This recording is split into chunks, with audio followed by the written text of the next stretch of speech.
everybody. I don't know why I'm so excited. And we're back in the Feywild. I have so much energy. I don't know why. It's probably a good thing for tonight because what's going to happen. Hi, everybody. We got some announcements real quick. First off, full cast. How awesome is that? Yeah. Hello. I think we've done 5. We have done 5 before, and we got hopefully 5 to stay.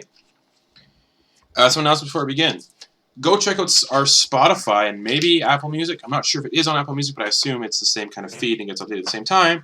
Demystifying DMing has converted finally to the podcast format, so you can listen to all the previous episodes and get caught up with the current episode if Sam wants to talk about that for a little bit. I told you it was coming. I've been saying it for months, but it finally happened. I do not need to be. Thank you. I do not need to be stoned in the town square until dead. Now let's see if I can put up a 9th episode.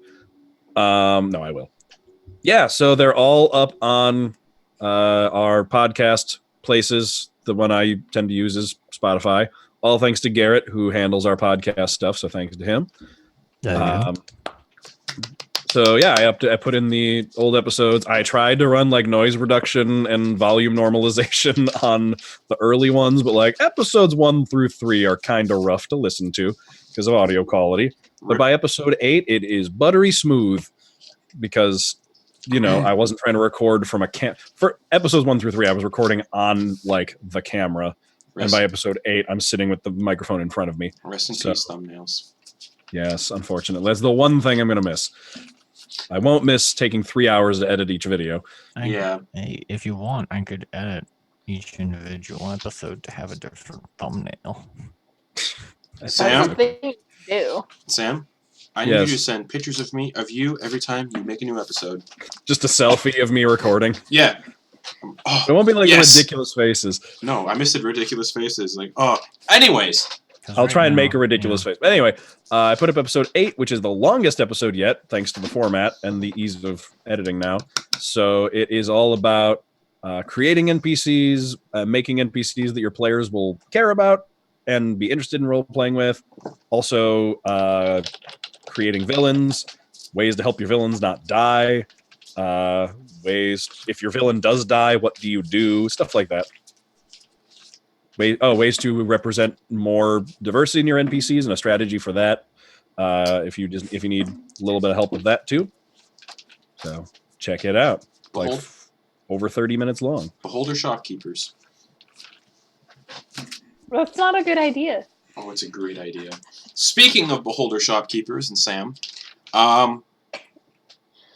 just check out subscribe to our podcast kind of sphere, as hey, maybe more fun stuff could happen with that. I keep meaning to talk to Sam and Garrett about something that would be fun for the podcast network, because I imagine at least 2 of us are super into what my idea is, but we'll talk about that when I remember. And who knows, maybe we'll do like an audio only kind of campaign thing. Who knows? Stay tuned, a lot of fun stuff in the works. Speaking of fun stuff and Christmas, next Wednesday, 10:30 p.m. Eastern Time, this time slot, is our Christmas one-shot, where everyone you see here, minus myself, is making elves, gnomes, for each other to play as. Nobody knows who got them and who's making their character, but I know, and I'm so excited for the results. I've seen... Justin's. Oh, yay. Hey, I was making Justin. Oh, sick. Justin just gave all of us himself. He's going to be playing 6 characters, and we're all going to we're going to all collectively DM for him. We're just completely swapping. That'd be interesting. Wouldn't. No. Yeah, surprise! You're all DMing. Go. You all have one scene, like the pass it on story stuff. Anyways, no, we each get 1 word. We just all rotate around. Awful. Awful. Awful. Sentence. So yeah, that'll be next Wednesday at 10:30 p.m. Eastern Time. I don't have a name for it yet. I'm still thinking. It takes place in this campaign world, so it is canonical, just like our last Christmas one-shot was. So we did. It wasn't really one-shot. No, it wasn't? No, that was a dream. It's still canonical because it still happened. In a dream. But this one-shot takes place in the world. I have a fun idea. It's 5th level, so it should be interesting. I think it's 5th level. It's going to be interesting. It's a Christmas one-shot. and everyone's playing Santa's workers who try to figure out, hey, where the heck did Santa go? It's Christmas Eve, and the gifts gotta go out. And there's horror elements to it, because of course, that's what I love. Could I pitch a title for you? Gnome for the Holidays?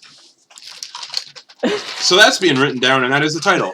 So there we go. Decided. Next Wednesday, that is the 11th, 10:30 p.m. Eastern Time. Come watch us play Gnome for the Holidays, and I'm very excited based on who I know got who, and I've seen some of the characters already, and I am so excited because they're even making the personalities for each other, and those have to be in by next Tuesday, so everyone can kind of figure out who their character is and stuff.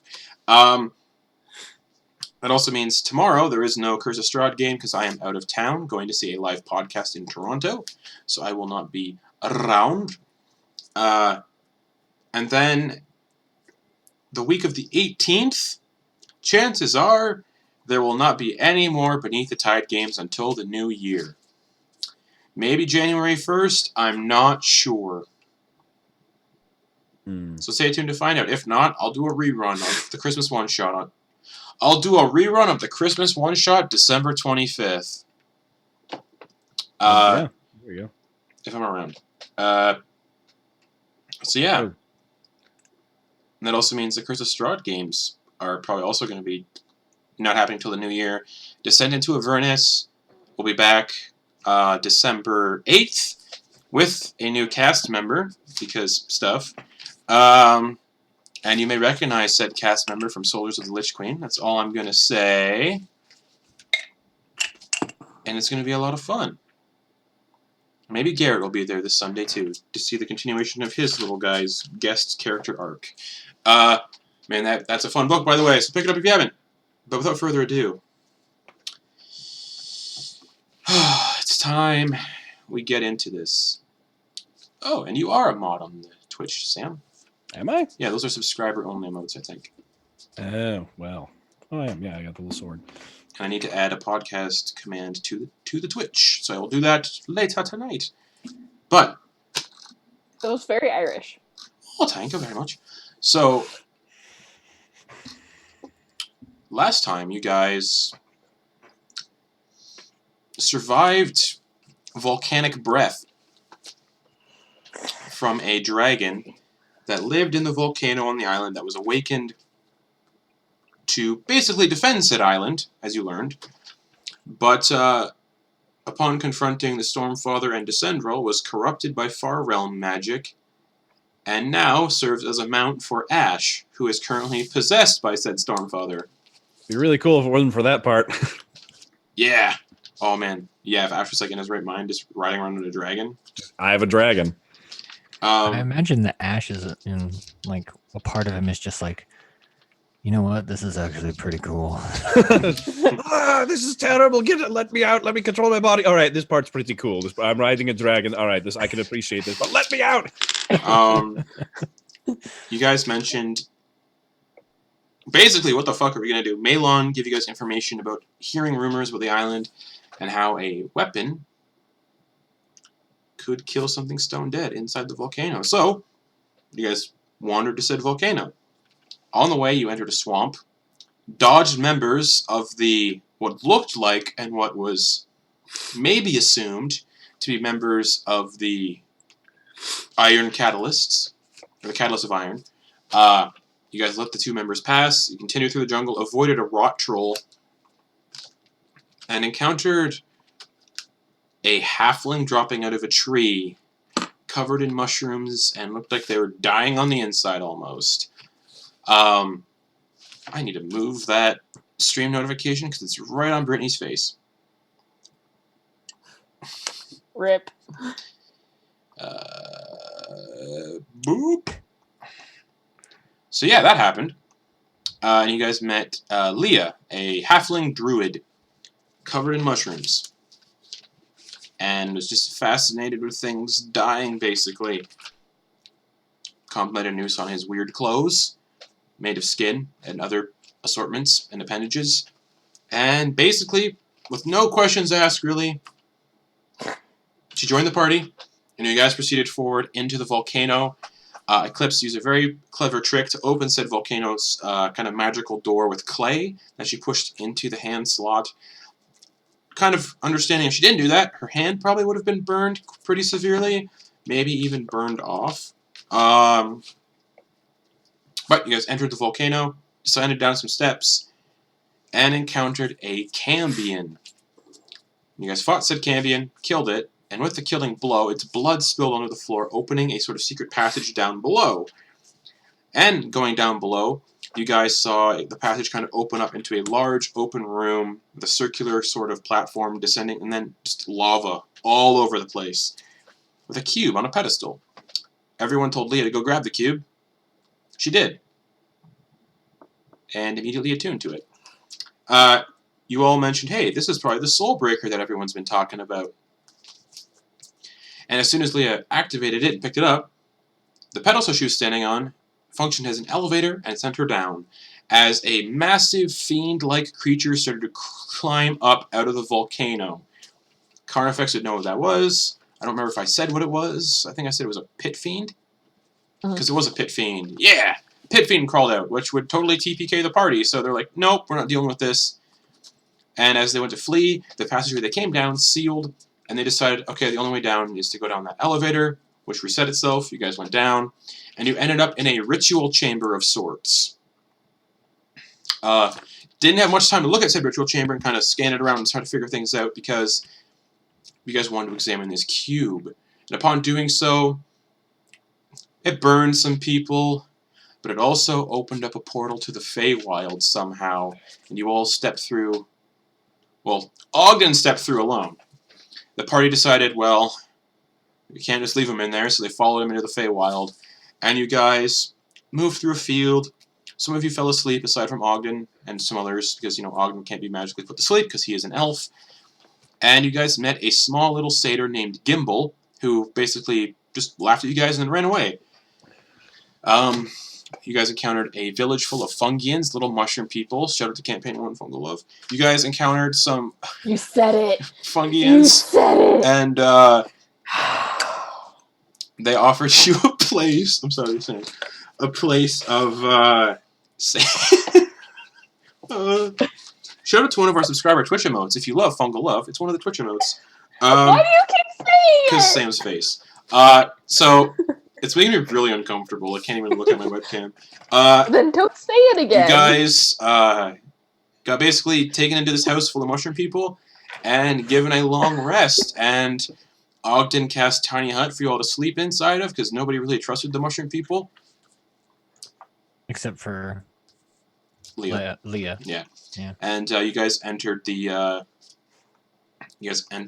hut, passed out, and you sleep for about 8 hours, and everybody wakes up fully rested. That said, Leah, as soon as you wake up, that cube is no longer hard to read for you. Almost like you can read the words on it. So, Leah, you have gained the ability to read, not speak, however, read, and actually maybe speak, Abyssal and Infernal. And you are also, just letting everybody know this, because why not?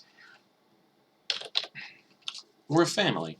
And you also, for some strange reason, not really strange, if it loads, because I gotta remember what I gave you, resistance to fire damage. And looking on the cube, you can actually see 1, 2, 3, 4, 5, 6, 7, 8 words. The words say Befurl, B-F-R-L. The second one says Ticy, which is T-I-C-Y. Third one is Mafkums, which is T-M-A-F-Q-M-Z. Fourth is Frigid, which is T-R-I-J-Y-D. Next one is Fde. F-D-H. The next one, Luoy, L-U-O-Y. The next one, Kud, C-U-D-D. And the final one is Rysfurl, R-Y-Z-F-R-L. And reading each of those, you know that the first one translates to burn. The second one translates to take. The third one translates to thought. The fourth one translates to travel. The fifth one translates to fly. The sixth one translates to life. The seventh one translates to kill. And the last one translates to return. And that's what you notice when you immediately upon waking up. And everyone else, you guys wake up relatively good. You had a good rest. I gotta find my music. But yeah, you're all waking up, having a good time.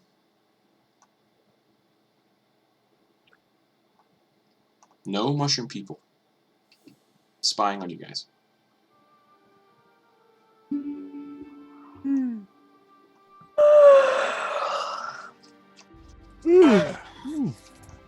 That was an actual yawn. This is weird.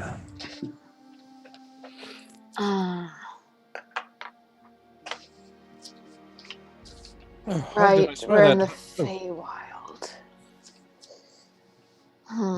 Boy, I'll tell you, a good night's sleep really sets you right and gets you ready to go. Oh yeah, brother. Oh, Ogden, I swear that hut gets more comfortable every time we sleep in it. Yeah. It's like a good pair of shoes. You know, you really once you get there, there's a sweet spot. I've been living in that sweet spot for many years, and that tiny hut it fits you nice. I feel like every time I sleep in it, the beanbag chair that I sleep in just fits my body better and better. Oh, that's your chair, my man. It's every time. That's yours. It's fitting your body. It's starting to create a sort of a Hank groove, if you will. It's a new technology called memory beans. Yeah. Oh, Eclipse. Oh, entrepreneurial. The mushroom memory explodes. Memory beans. You do stuff with memories all the time. Yeah. This is just the stars are aligning, friends. Yeah. I think we should keep going to the Rose Court.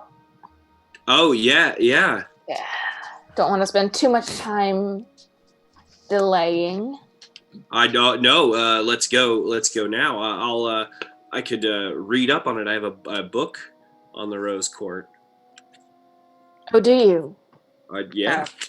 If you want to do a read while you go, I just noticed the trunk of the tree is an E. Sorry, I'm distracted on Caleb's head. Oh, sorry. But like, if you would care to read for us while we are walking, that would be wonderful. I'll sum it up as reading aloud was never my strong suit in school. Well, the more you do it, the easier it gets.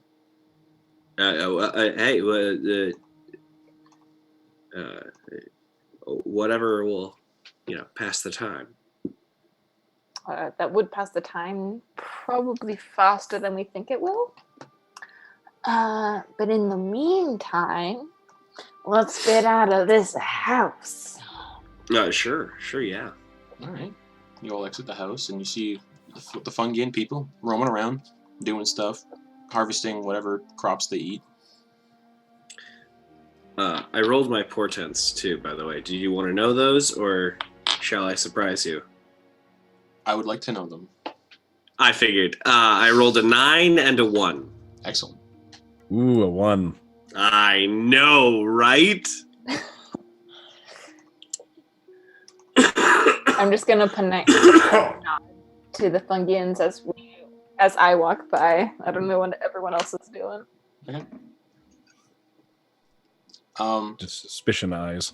So as you guys are making your way out of the village, you guys see two paths, and both seem to actually lead to the Rose Court.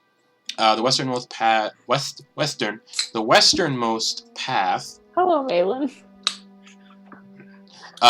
Leads to what appears to be a mountain pass. The east path leads to a deep dark swamp.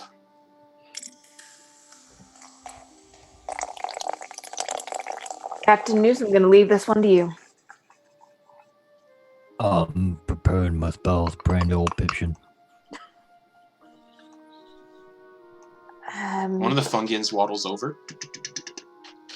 I see you're at an impasse. You're funny. You think you're funny, huh? No, Oh, okay. I didn't know I was trying to be funny. Never mind her. You were saying? Yeah. Do you want to know like what each path leads to? Like the longest one, the shortcut? That would be good to know. Okay. He points towards the mountains. Those are the Cold Chime Mountains. They're the quickest route, but they're a little treacherous. But they're the quickest. He points towards the massive swamp. That is the Fangwind Bog. It's generally safer, but it'll take you a hefty amount of time to get where you're going. Hey guys, I think I got something that can help us with the swamp if we choose that one. You know, personally, I think I've had enough of swamps. But that's just me Wait, well, putting in my 2 cents. I could make us all walk on water and we could just run through it. I don't recommend walking on the water or touching the water at all in the swamp. Okay, I will stop asking Piption for that spell. Large beasties live in the water, so if you don't disturb the water, you should be okay. Is there a semi-solid path through the bog? Yeah, there's like 5-foot wide bridges Okay. and rumors of like a Nice. big creature living in the swamp called a booba. I don't remember its name. Frog something. A bullywog? No, I wouldn't know if I know that. It'd be great if it was a bullywug because they're like CR 1/2. all I know is it's big. Is it Duck Thulu? I don't know that reference. That feels like it might be copyrighted. What are they gonna do? Watch our stream and Yeah. get us for it? I mean, they watch people's streams all the time and rate them. That's true. So, yeah, just giving you guys some information. And he just waddles away to go back up to harvesting his turnips that look like faces.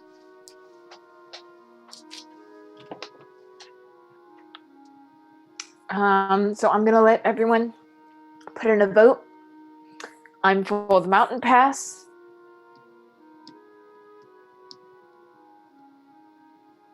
I guess Ogden, if you'd like to put in a vote next. I say we go where Ogden wants to go. It's been a while for me since I've been. It's been a Feywild. Nice. And I'd like to ask our new friend. Correct me if I'm wrong. We met you here in the Feywild. Yes. No, we met before this, Ogden. I don't know if I've had my head stuck in a book. Messing with you. That's all right. It's all right. I'm all to see. She's one of the reasons. She's how we got to the Feywild. Right. She Yeah. had the thing that got us here, or she. I can't ask you. I can't risk your lives. I can't ask you to go the fast way with me. Just But because. I'd love to see some lives risked.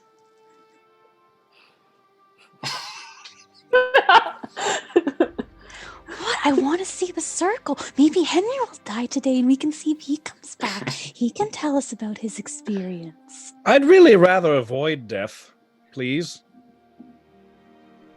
I'm sure Conifex has that covered. Yeah, I'm gonna make sure we don't die. I don't know what happens while I'm stuck to you. I was really looking forward to Henry telling us about how his circle was. I'm quite enjoying it. I can tell you about it right now. Like, it's still going. For now. But for how much longer, Henry? Yeah, Better how be a long, good Henry? long while. For once, I agree with him. We are in the Feywild. Yeah, brother. Yeah, we can hear him now, by the way. Is that what he always sounds like? Oh, Yeah. yeah. Oh, yeah. Oh, yeah, brother. That's what he sounds like. Yeah. Yeah. That's my dude. You know, it probably makes sense. Yeah. Yeah, let's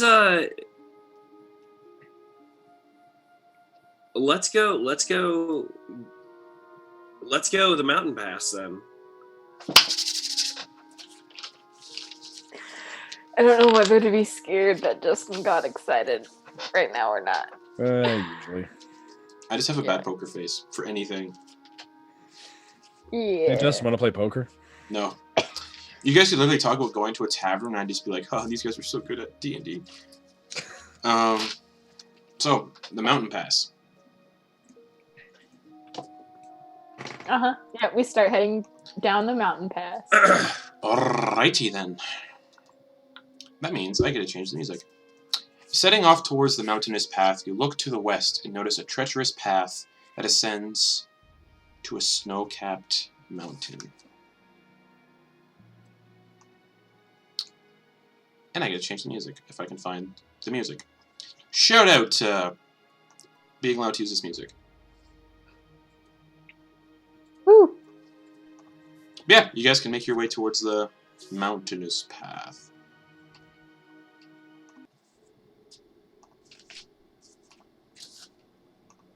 And after about a half hour of walking, you guys approach the base of the mountain. Is this the right song? Hold on. Yeah, it is. Okay. And you notice that it ascends upwards. The mountain path is covered in deep snow. Yeah. And you guys can all move upwards. Very deep snow. The snow is about off the path. The snow is about maybe 2 feet. But the path looks like it's generally it has enough foot traffic where it's not deep snow. So like it's kind of like packed down on the path. Yeah. Sweet. So do you guys? It's like, yes, snow. I have first-hand experience of this. Me too. I actually don't have any first-hand experience with That was the joke, yeah. It's cold. Yeah. And it's not coarse. I work on ice shows, and we have to use a Zamboni like 4 days, so kind of. Zamboni, the national vehicle of Canada. But it's actually technically Zamboni is it's an ice resurfacer. So you guys start ascending up the mountain path. The path's about 15 feet wide. Oh, quite spacious. Did you all ever notice that for some reason hallways or paths we're ever in happen to be in multiples of 5 feet? I mean, I've always just guesstimated them. Funny Never really story. actually measured it. Do you have a measuring on you? Well, here's the thing. The history behind that is quite intriguing. Actually, the man who invented the cart was actually 5 foot tall, even, and decided that the wheels should be his body length even, and that's why that most roads are measured on 5 feet. It's fascinating. Interesting. Fascinating. It's actually. Yeah. Who knew? Yeah. Apparently you did. I read it somewhere. A lot more than I've read. Yeah, it's fun. Is anybody else a little cold? A little chilly? It's pretty chilly. Yes, now that you mention it. Chilly in these silken robes. Yeah, based on the continent that like this campaign's taking place on, everyone is basically from the same continent aside from Ogden Boon. And From the hottest continent. and Leah. You guys, Leah would be more accustomed to cold climates. Ogden, yeah, no man, you from a desert. Yeah. I guess cold at night. Oh, but- this is like the coldest desert night. So this is oh boy, there's a nip in the air. I'm going to probably continue to be very cold. Henry has been, as they got closer and closer up the mountains, and it got colder and colder. Henry's been reaching into his bag and then just like on his or other sets of clothes, just on like layering them on, and then gradually casting prestidigitation to do the warming aspect on just like the chest part of his clothes, which is like a heated blanket every once in a while. Okay. Yeah, I'm gonna do that on Ogden because I have fur to keep me warm. So I'm just gonna put a hand on Ogden's shoulder and cast the warming effect on Ogden's silken shirt. Nice. Oh. I also want to use the ghost lantern magic hand to give myself like a just rub Warm up. your hands. Just rubbing. Yeah. Ooh. So I'm just walking beside Ogden with a hand on his shoulder. Is it snowy? Yes, it is snowing. There's a light snowfall. How deep is the snow? Off the path, it's about 2.5 feet. It's But on the almost about path- as tall as Nooth. Oh, But on the path it's pretty solid. Like that walked on. Yeah. it's I packed gotcha. down on the path. Chicago sidewalk. Sure. Without the deadly icicles. And the stabbing. I don't know. Makes you wonder yes, who the packed deadly this icicles. path down. It looks it like is. it looks like foot traffic.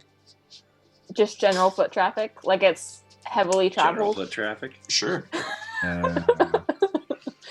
He really is the model of a modern major general. Anyways, moving up the path, you all immediately notice the snow is starting to get quite deep on the sides. That's when it gets to like 2.5. So, and the path is getting a little deeper, but it's not like substantial. But it does take some time for you guys to push forward. The air is starting to get biting cold, and large flakes of snow land all around you. A handful of pine trees dot the landscape going upwards, and you catch a rare glimpse of a squirrel darting through the snow. After about 20 minutes, you guys find yourselves no longer climbing a slope, and are now once more standing on leveled ground. The path continues to the north through a small pine forest, and to your left you see what appears to be the mouth of a large cave.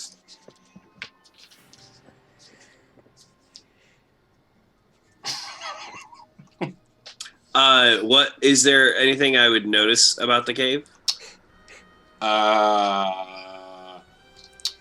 Lots of ice shards kind of on the walls. Great. Can I check it out for viability for waiting out the storm? Yeah, sure, you can wander over to it. Take a look. And I try to see if there's anything that's currently making this cave its residence while he does that. Yeah. Based on where you guys are at the entrance, no sign of anything. Okay. Might have a break from the wind in there. Oh yeah, no, I'm fully into It's getting very out of cold. this. It's not Yeah, gonna be I'm like full- it's not gonna be it's not cold like every hour Constitution saving throws to see if you get exhaustion. It's not that cold, but it's still cold. It's maybe like none of you would know Celsius, right? Except Brittany would know Celsius, I think. I don't know. Negative. That's It's like too. yeah, it's like negative 12 Celsius, so it's not too bad. Oh wait. That's still fine. Gotta do the math. That's single digit Fahrenheit. 9/5 times minus 30 plus 30. I love this. This Oh. is fantastic. Thank you, Garrett, for letting me know that. About the extension. It's 10 Fahrenheit-ish. Oh, okay. Yeah, as you say, we're almost Still positive. Yeah, we're still positive, but we're not. It's not gonna be great. Yeah, let's get in here and maybe take a little rest and take a break. That sounds nice. Yeah, I wanna. Is there any way I can take a deeper look to make sure there's no Like you shenanigans we're walking into? like you move in kind of deeper into the cave. Oh yeah. I'll take a step in and look and try and look for. Make sure you What's pass going down? investigation. 22, I think. 22. Yeah, it's 22. Okay. I need to pull up a certain description. You would see the floor is kind of covered in like a white dust. It's not snow, but it's like a dust. Something's been like dusted almost. And really, really old animal bones. Like deer. That's about it. Deer bones and some fine ground dust. So this was something's home at one point, or its den at one point. Sure. Wonder what it was. All right. From what I understand, a lot of the stuff in the Feywild is like a weird mirror to the material plane. And Ogden, as you're moving forward, you notice that now the ground is kind of covered in ice and what look like eggshells. Both are incredibly, like the eggshells are incredibly old. They kind of look like they're like almost being pulverized, turning to dust. And as you move through Ogden, you hear a loud, heavy breathing and the heavy smell of decay. And as your eyes kind of adjust to the darkness, you find yourself standing in front of a massive cavern of rock and ice that appears to be a hoard of some sort. Hundreds upon hundreds of pieces of treasure lie in this cavern, along with long rotted corpses of animals and eggshells scattered everywhere and almost ground into a fine dust. The breathing, however, is coming from a massive breathing creature lying on top of the treasure hoard. You see a large creature that is probably 100 feet long from head to tail, with a crest that starts at the snout and runs the entire length of the body. The body itself is coated in iridescent white scales, some of which appear tarnished and broken. Two large wings are nestled on its side and appear worn but strong and capable of making large gusts of wind. You can estimate the wingspan is easily 80 feet. The walls of this cavern are covered in hunks of ice and blocks of ice containing frozen creatures. And that's what you see, Ogden.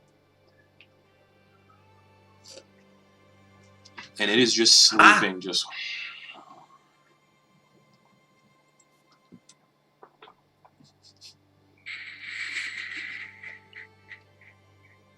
And you all would kind of round the corner and see that. And the floor is covered in eggshells and bones and ice. And there is a little bit of crunching. The thing is just sleeping.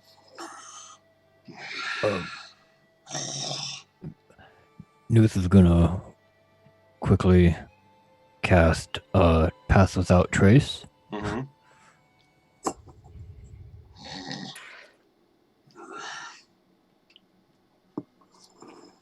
Do I see any other entrances or exits in this cave? Nope. It's a den.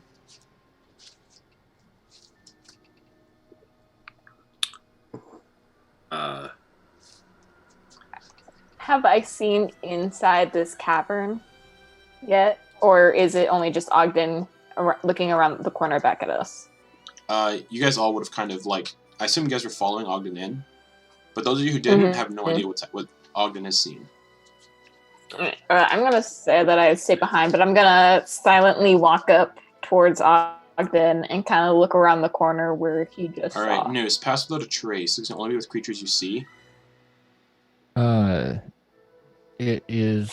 I believe it's with I'll creatures read within- the entire description because it is actually a fairly short description. I can also just pull it up real quick too. A veil of shadows and silence radiates from you, masking you and your companions from detection. For the duration, each creature you choose within 30 feet of you, Eclipse would not including be you, within. has plus 10 bonus.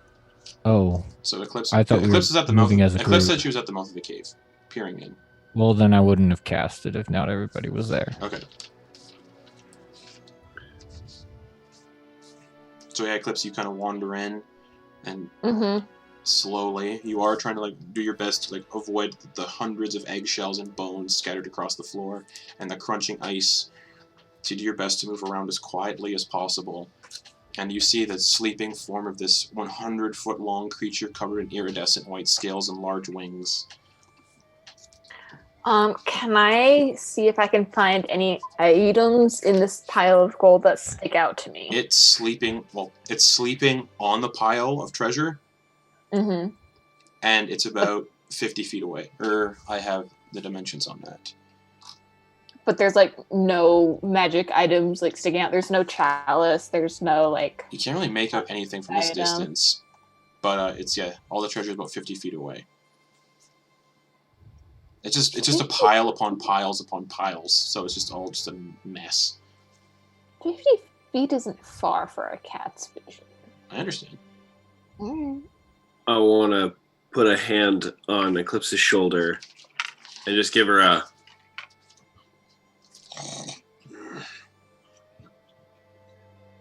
And start tracing my steps backwards where I've Okay. already stepped. Okay.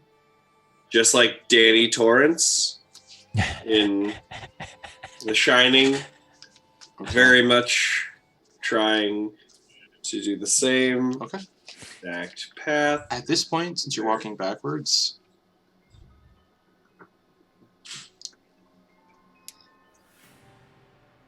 Like I'm Yeah. not just blind. I'm I not. understand. I I'm understand. not. I'm not letting Pelor take the wheel. And the floors are covered in like debris, loud, crunchy debris. Yeah. Oh, sure. Can Yeah. everyone just give me stealth checks, please? Absolutely.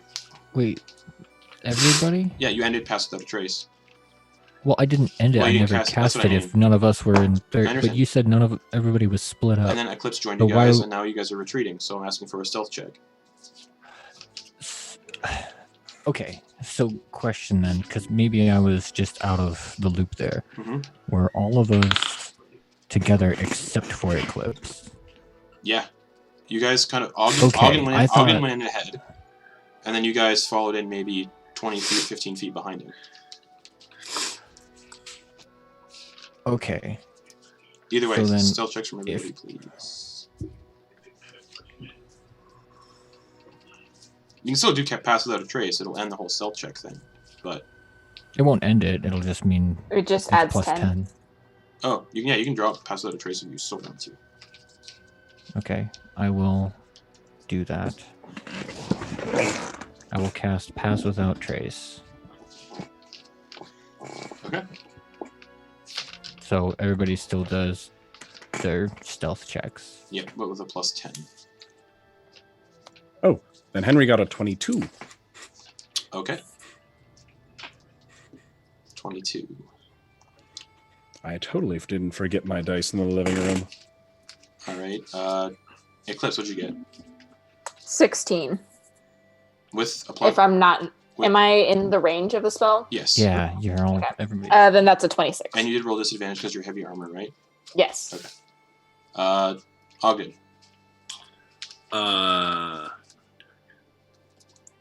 That is a 20 even, a dirty 20. Okay. Leah. 27. 27. So 27. News, what'd you get? 26. 26. All right. It shifts a little. Its eye opens slightly, and then closes and goes back to sleep. More than half the party succeeded, so on the passive perception, so y'all are good. And you guys back out of the cave away from the ancient white dragon. What is that thing's passive perception? Who knows? Man, I so wanted to go Mm. steal that. You guys back up out of the cave and get to the entrance of the cave again. Sweet. I whisper to Ogden. Man, I Judge. really wanted something. Oh, I know you did. I saw your eyes. I saw your thirsty eyes. That's why I said no. I'm sorry. I saw your thirsty eyes. Could you stop being thirsty? I can't. You're thirsty. Can I assume you guys are moving away from the entrance before shouting? Yes. Yes. Yes. Okay. Because I was going to roll another perception check. Yeah. We were actually walking along the path again as Okay. Ogden yells at Eclipse. Okay. Man, that would have been fun. Yeah. Right. All right. We're here for you. This is your adventure. I Oh, will no, try not to get no. us killed. No, if you want to go back and have a lovely conversation inside of a dragon, please, by all means. You say that like it's a bad thing. We are also here to get an artifact for Pipshit. We are? Oh, that's fear. The sphere isn't in the Yes. Feywild. You got the location already, But- Gary. It's on another continent. It's in your notes.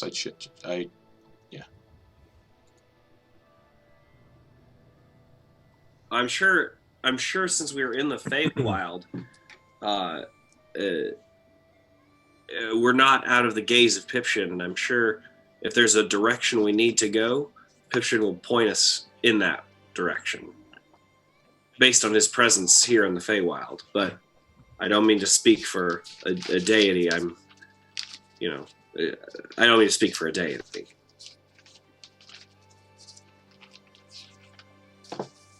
Probably wise, I suppose. Yeah. Oh no, they don't like it. They're not fans. Aren't you currently speaking for deities by saying that, though? Lawyered again. Legal humor. And as you guys walk down the path, continuing, the pine forest you guys start to enter is dense, and the path... Oh. The path has narrowed to 15 feet wide. Apologies. Now it is 15 feet wide. The snow off the path appears to be much deeper. Maybe it's at 3 feet now. And you all swear you can see things kind of moving about the snow, but shrug it off. Not many creatures would probably live in this desolate place, considering what you guys just saw in the cave. For us trying to head to the summer court, it's pretty darn cold.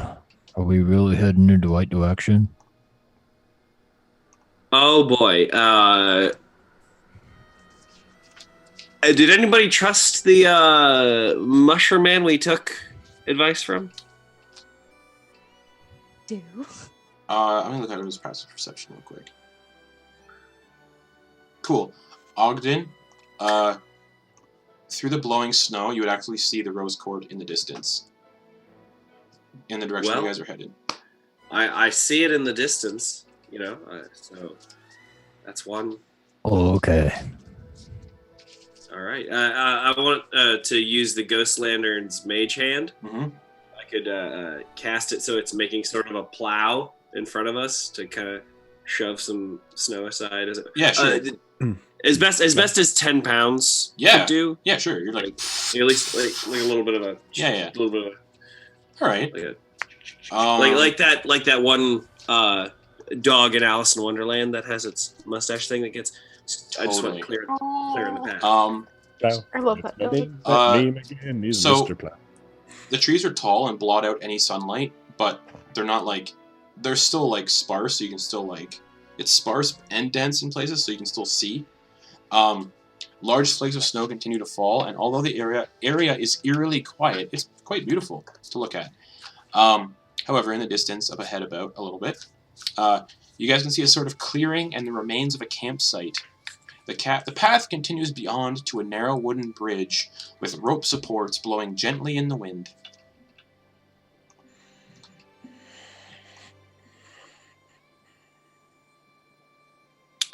Wonder what happened to these folks. Let's investigate. Is anyone else concerned that we may have to? Ogden. Is anyone else concerned that we may have to cross that bridge? Oh, We'll cross that bridge when we get to it.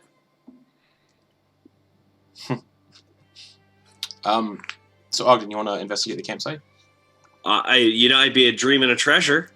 Cool. I'd I'd love like to to. help Ogden with the help action. You don't need to. His passive investigation's pretty high. Oh. It's Hey, it could roll a natural 20. As you kind of wander towards the campsite, Ogden, you're about... The campsite's about 15 feet away from you, I'll say. okay. And based on where you're standing, there is a kind of a very old, not very old, but kind of like a worn down campfire that was been built, stones and everything. About 20 feet to the west of the campfire, you can see what looks like pieces of fabric sticking up out of the snow that look like they might belong to tents. So they're 20 feet west of the fire? Yes, the campfire, the now just out campfire. And also with Noose's passive perception, once Ogden starts looking at that area, Noose would also see the fabric sticking up. I go to the fabric. I follow the trail. As you approach the fabric, you all feel a deep rumbling beneath the snow. And where the campfire sat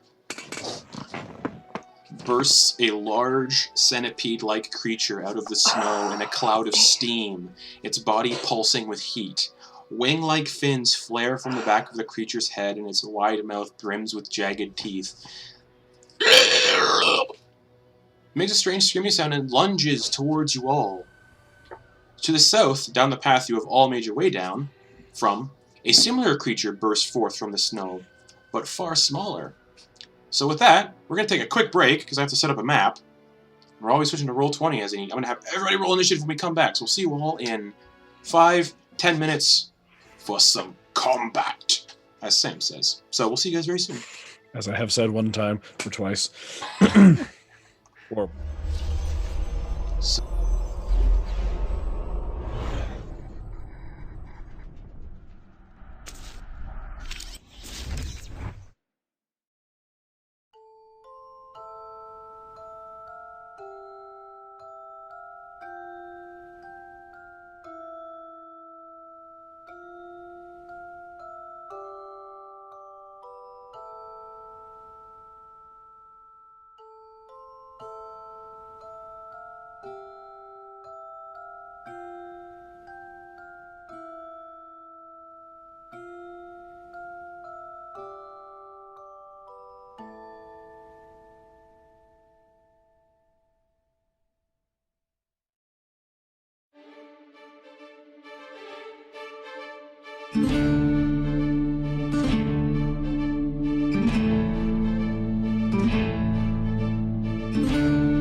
Hi, everybody, and we're back with a combat encounter with some creatures. I will put on our battle music for this combat encounter as these two giant blue, creepy-looking centipede creatures burst out of the snow. Standing frozen in this life I've chosen. Honestly, I'm just disappointed in myself that I'm not more of a source of show tunes. Come on, Sam. That's from the Broadway version of what is it? It's from Frozen the musical. Ah, okay. For the first time in forever, reprise. I see. Speaking I was of, also in the Demi Lovato version of Let It Go. speaking Oh, of sorry. letting it go and being Demi Lovato, Oh. Noose is the first to go. All right, so because I don't know if our druid friend does attacks or not, Noose is going to let's see.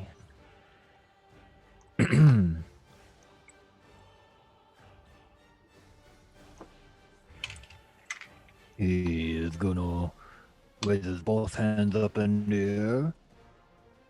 Like, And waves like you you. just don't care. yeah, I chill. Bless you. And cast Bless on Ogden, Eclipse, and Henry. Oh, thanks. I didn't know if I was still bless worthy after the stunt in the throne room. Things have been fine. And Noose is gonna disengage with a bonus action and try to get behind these trees. Sure.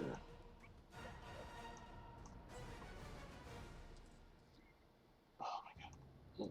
Wow.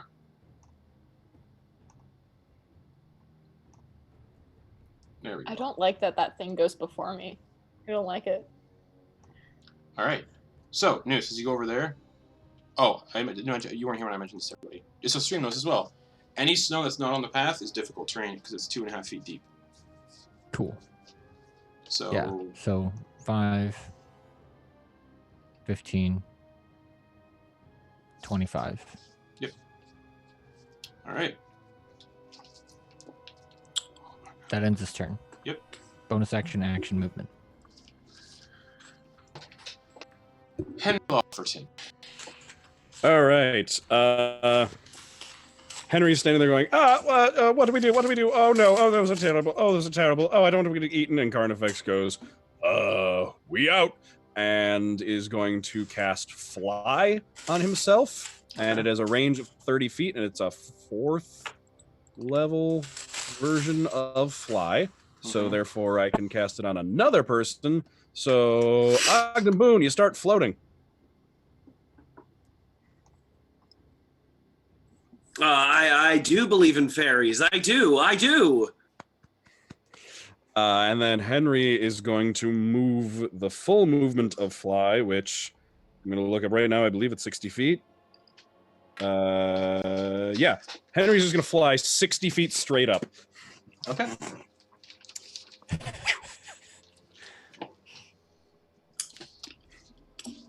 I will let you all know who's next when my browser stops being frozen.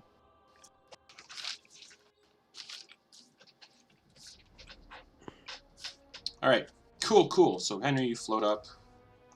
Oh yeah, and the mace popped out, or the flail popped out as soon as combat started.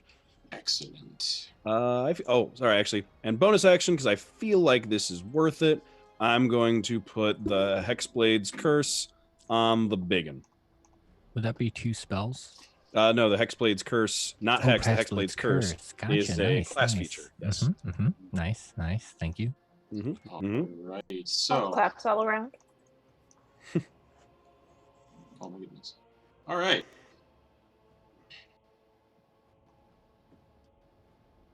Oh my god. Okay.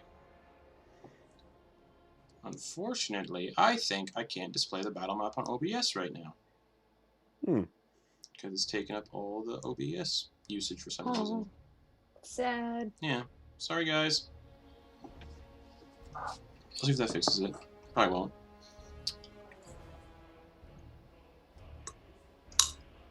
Who knows? Anyways, the Remoraz. Oh boy, this is annoying. Remoraz is going to move towards Eclipse. Yeah, these tokens are just gonna jerk all over the place. That's cool.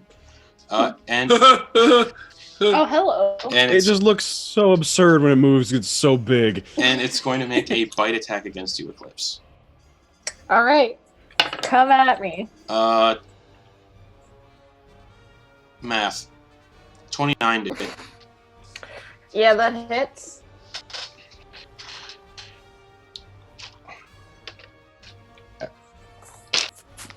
Math. More math. There's a lot of math in D&D, guys. Yeah. A lot What of I'm people doing don't here. know that. Why I'm here. It's why Sam is here. He's our teacher. I meant that's why I like D&D. That's Sorry. not true. That's not why I like D&D. Trying to find another. There we go.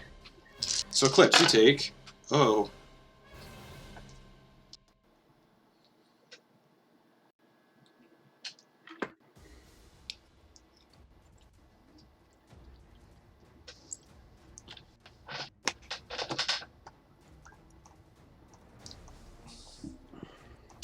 Eclipse. You take 38 points of piercing damage. Uncanny dodge. Sure, you take half of that. Cool. That's what, You 19? take 19 points of piercing damage and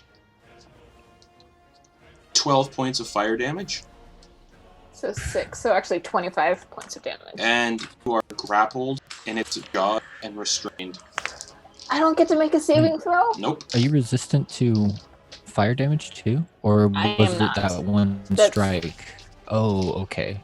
Gotcha. No, it's on a single attack. Gotcha. I can have the damage taken. So you're grappled and Nice. restrained in its jaws. Cool. Hang on my mouse. Working. Mhm. Roll 20. I can't wait till I can stop using it.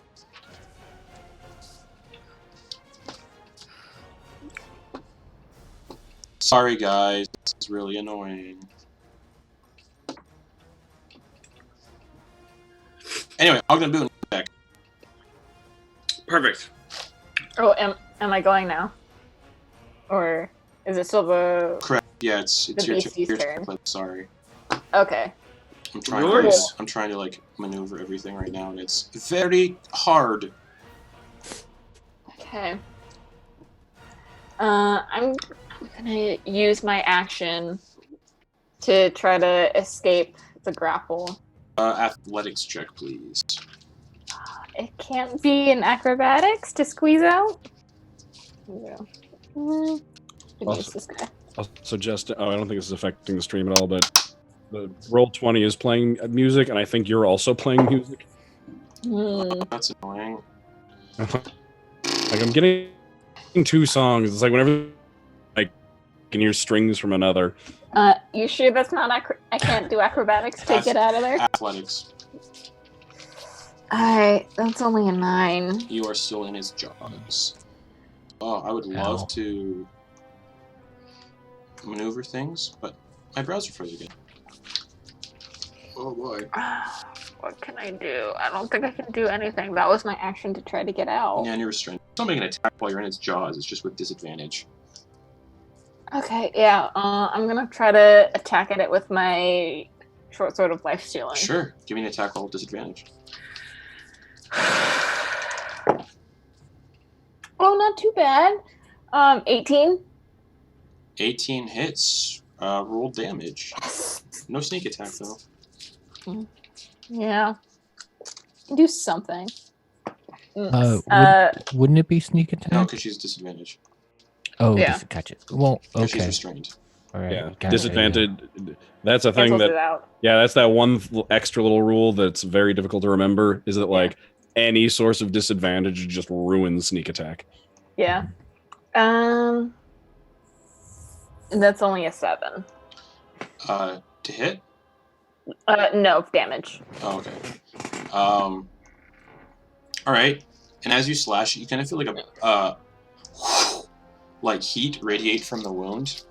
Oh boy. And you I take forgot about that effect. 4 points of fire damage. Well, Eclipse wouldn't know of that effect. Yeah, but me, Kate, forgot about that effect. But Alright, yeah, cool. Cool. Firefox Yeah. just frozen. That's fine. Alright, cool. That's, I mean, no, that's my turn. Okay.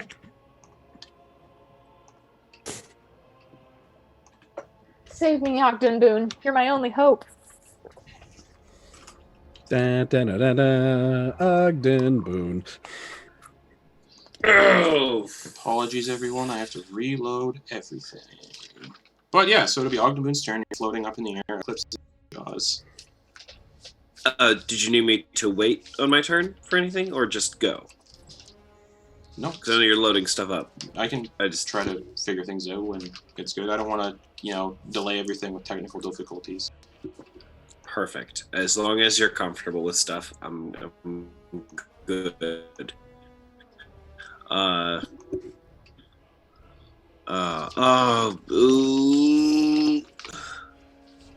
Okay. I just need to take advantage of the good things I have while also helping out with things. You got bless. Oh shit, I Yeah. forgot to add bless to my saving throw. Well, remember on your next turn. Also, I don't Ogden, think you it have would have a helped. Ogden, you have a 60-foot fly speed. Exactly. So I'm out of the snow.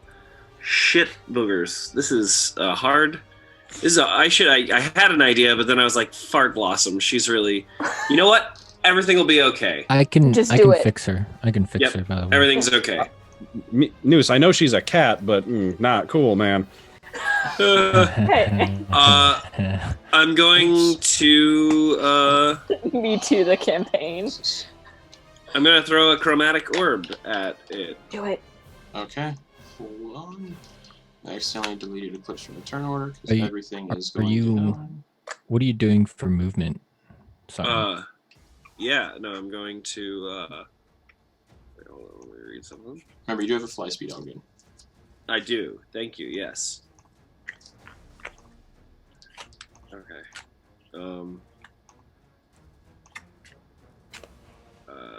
And I also need to put mage armor on because I am a squishy boy right now. And again, sorry, you'll chat. be, You guys you'll be can't way see out that. of their range. I'm sorry? You'll be way out of their range up in the air. Yeah. I'm gonna cast chromatic orb at it. Just a regular run-of-the-mill chromatic orb with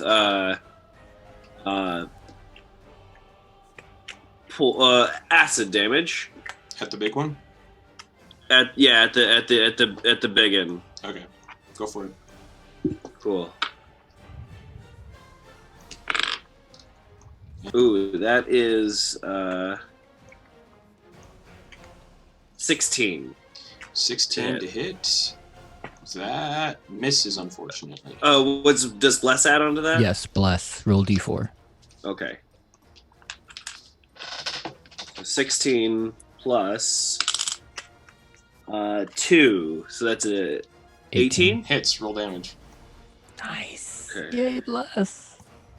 Also, Eclipse, how much okay. damage did you do to the Remraz again? I have to, now that I can, like, do things. I can, I did 7 piercing damage. okay, thank you.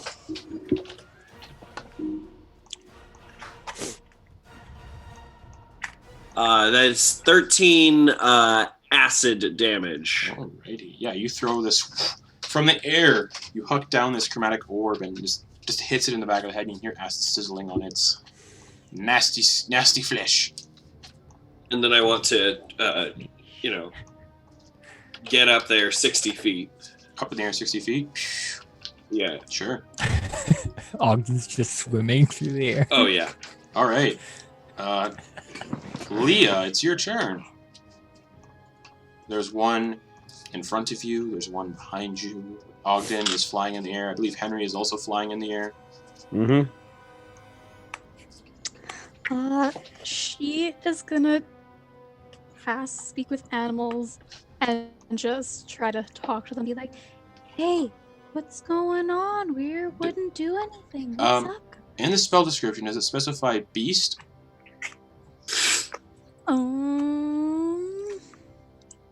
Beasts, yes. I'll say because you're a druid, you would know it would not work because these are monstrosities. Okay, so we're not gonna do that then. Yeah. Okay. Good to know.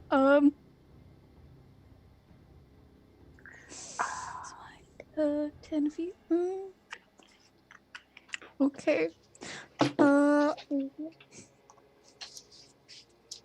I'm going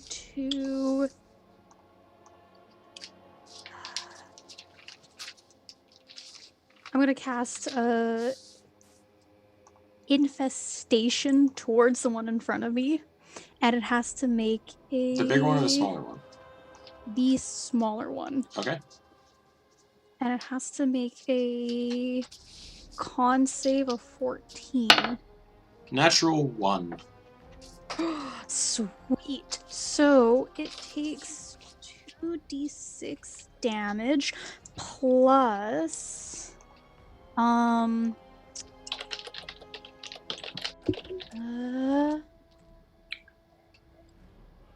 takes 20, moves 5 feet in a random direction if it can move. Okay, roll a d4. So yeah, a cloud of mites, fleas, and other parasites appear momentarily and just are crawling all over its face. So it takes 4 poison damage, and for the direction it moves. If it can, it has to move at least 5 feet east. Alrighty. Okay. You roll the d4? Cool. Yep. Alright, so it moves 5 feet to the east.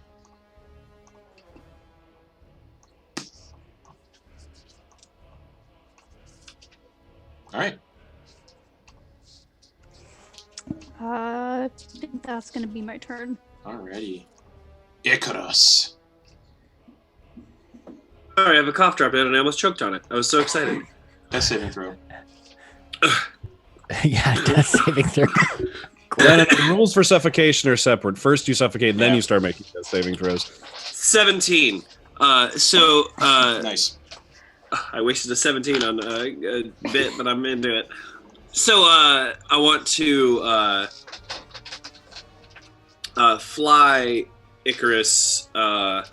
He's a flying speed of 120. I want him to fly about 100 feet by our map. I can move him, right? Each square is 5 feet. You are currently 60 feet up. Okay. I want him to fly down the path and scout ahead, just away from us. Like towards the bridge? Yeah, I want him to scout the bridge. Okay. He flies off towards the bridge. Yep, I want him to just be scouting the bridge and check out its integrity and Sure. not be in this fight. Yeah, I will remove Icarus from combat then. I want him to just So be he does scouting not the bridge. die. Cool. And- And that's it for Icarus? for right now. He's still within 100 feet of me, though. Yes, yeah, he's just flying around that area. just scouting, checking yeah. under doing all that Yeah, stuff. these things But he's don't- still within 100 feet. Yes, these things aren't going to pay much attention to a little owl that just flew away. Like a tiny little green owl, tiny little speck of an owl. Heck yeah. Alrighty, that's your turn. That's Icarus's turn. That's rather? that's right. Yeah. That's the Alrighty, one. So, infestation. Can it move on its turn? I need to check, and I'm pulling up the spell right now. Oh yeah, brother.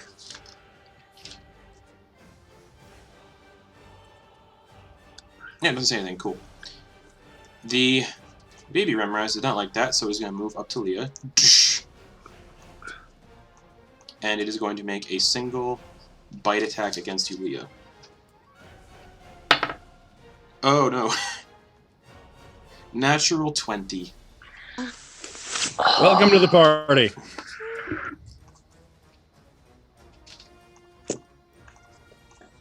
Oof. Oh. At least you're a druid. Druids can be beefy. Yeah, Especially fungus Yeah. Circle of spores. spores. There we go. I got you, Sam. Mm-hmm. Fungi. Okay, max damage is that, plus what I rolled. I'm bad at math. Plus the fire. There we go. So for piercing damage crit, you take 58 points of piercing damage. That's my hit points. That's all my hit points. Automatically, yeah, That's, you're at 58 or 58, correct? yeah. Yeah, that drops you unconscious immediately. And we'll say the fire damage does not induce a death saving throw, because that would be. So Yeah, it's the same. It's the same attack. It's like the Yes. same So lump sum, yeah. you drop unconscious from a single bite attack. Oh Shit. boy. Hey, Chad. If you're wondering how that happened and you're new to the channel, I don't like the critical rules that are in the raw D&D, so it's max damage with a die and you roll on top of it. It's been fun, especially if you're a cleric that can cast inflict wounds. News, it's your turn. Seeing that and seeing what's about to happen to Eclipse.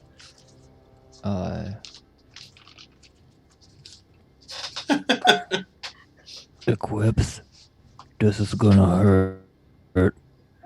And he pulls out the Deinonychus skull Okay. and does a few motions like this.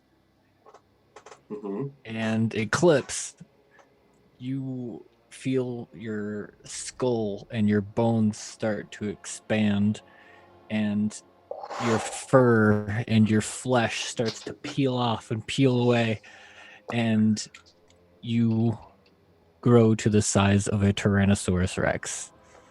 Does she turn into a Tyrannosaurus Rex, or does she just turn to the size of one? She turns into a Tyrannosaurus Rex, still wearing all of her gear. And with like a little Eclipse pelt. Okay. Creature size is huge, correct? Yeah, so she can't be grappled by that thing, I don't think. No. She'd break free from its jaws. Oh, T-Rex just expands in its mouth. I don't want to be a party pooper, so I'm gonna look something up before I say anything. But yeah, you turn Eclipse into a Tyrannosaurus Rex. Does anyone watch the Nostalgia Critic on YouTube? Nope. Nope. All right. So Were you about to bring up the Ant-Man Thanos butt thing? No. Oh, okay. When he was reviewing the Jurassic Park movies, he created a song or like a line that just goes, "I'm a motherfucking T-Rex!" Bomb, bomb. And it just like on repeat, the T-Rex appearing. And it was I also like this image is based on where you're positioned. Like Henry just looks down and it's all of a sudden just a T-Rex reaching up towards his feet. Eye level between the two of us. Cool. Like, wearing it, Probably wouldn't So be yeah. bad because we're 60 feet wearing, up. wearing an yeah, Eclipse okay. pelt. Cool. So yeah, you turn Eclipse into a Tyrannosaurus. You got a tank again. Yeah. So I still And- have my armor class. You do not. You have the stats of a No. Tyrannosaurus. You just keep your intelligence, wisdom, here. and charisma mods. I'm Wait. sending you a link to the Tyrannosaurus stats so you can Oh, track I just pulled it up. like your health and everything. Okay. No sneak attack as a T-Rex. No, Yeah, no. Yeah, but she wasn't gonna But get it- me inside of that thing's belly anyway. but a T-Rex has a 40-12 attack. Yep. And Yeah. then News is going to bonus action hide. Cool. Give me a stealth check. Alright. Is Pass Without Trace still happening? No. Oh, and by the way, nobody has bless anymore because Polymorph. polymorph. Hashtag not blessed. Hashtag I'm a T-Rex. Womp womp. So what'd you get on that stealth check? Not great. 14. 14? They don't notice you.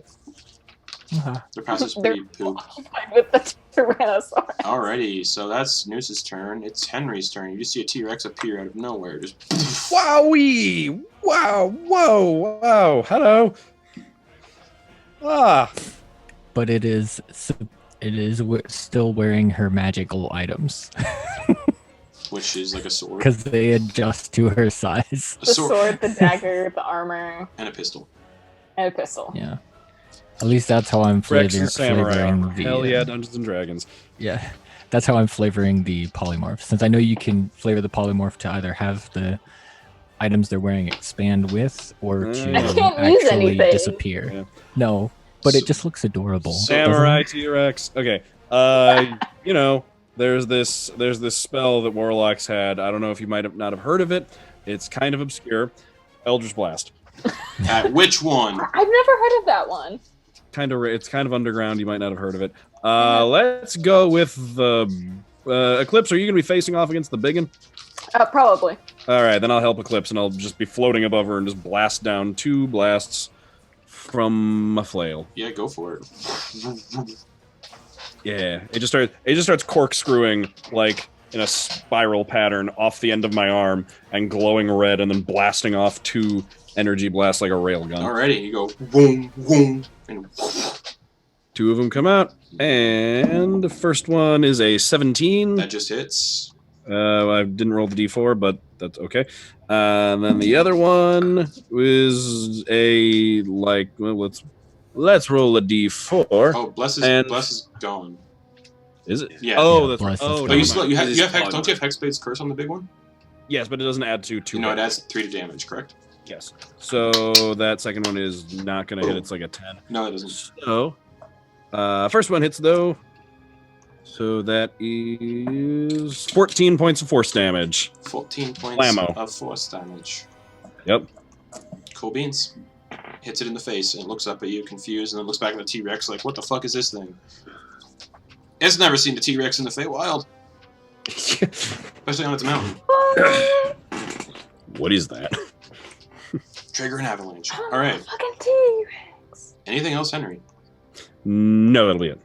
That'll bring it to the Remoraz's turn. Hey, you were right about what it was.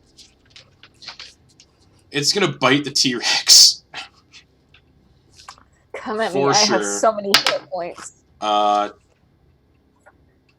23 to hit. Yes. I'm gonna do roll 20 because this is a no. I have the dice counted out. Oh, okay.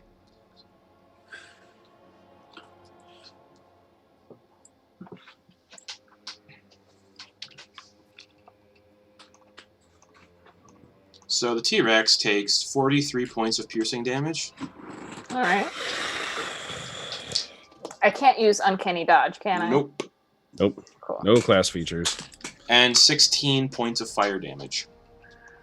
All right. All right. Almost The half resistance its is great. So, So that's its turn. It's just gonna rise up a bit to get ready to go toe to toe. 2 huge creatures getting ready to fight. Kaiju-esque battle. T-Rex and a Remoraz. Isn't this is just awesome. Yeah.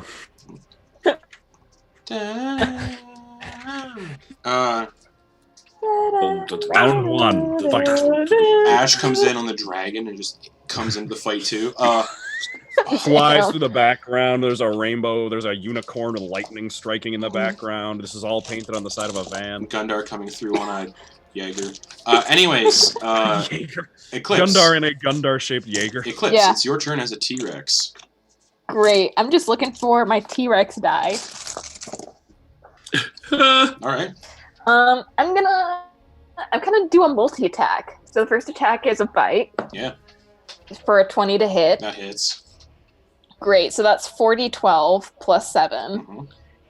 As you like chomp on it and like shake it around like a rag doll a little bit. Blood just spraying the landscape. 12. I rolled really good. 12, 23, 32, 41 plus 7 Jeez. is 48 points of damage for the God bite. damn. Nice. Nice. And for the tail, Mm-hmm. I think the tail has to attack a separate target. It does. oh yeah, okay. And then I'm gonna Swing for Henry. Up in the air. no, I'm gonna disengage because I still have my intelligence. Damn it! And I'm gonna It looks like You can't. you can like squeeze around the side and hit the thing with the other You thing can't. with your Oh, tail. yeah. You wouldn't be able to disengage because that's a class feature. I mean, I don't care. I'm just gonna like spin around and whack the smaller one. Let me check what the range I is. think it's 10 feet. Yeah, 10 feet. It's, Am I it's within range, yeah. Yeah, Hold I'm on, gonna hold just. on. 5, yeah, 10. It's within range. Yeah, I'm gonna Fuck whip. I'm gonna whip the baby. it. Go for it. Whip the Fuck, that's a baby. natural one. Yes, just whip the That's baby. a natural one. As you whip your Dang. tail, you hit the tree, and the tree topples over and lands on the unconscious nobody. And like, it falls, it just kind of sails over the body of Leah and hits another tree on the other side of the path. Just uproots the tree Yeah. and it goes sailing and and that's what the T-Rex sounds like. Anything else? I don't have any bonus actions. Eclipsosaurus so- Rex. No? Yeah. No, that's it. Alrighty, it'll bring it to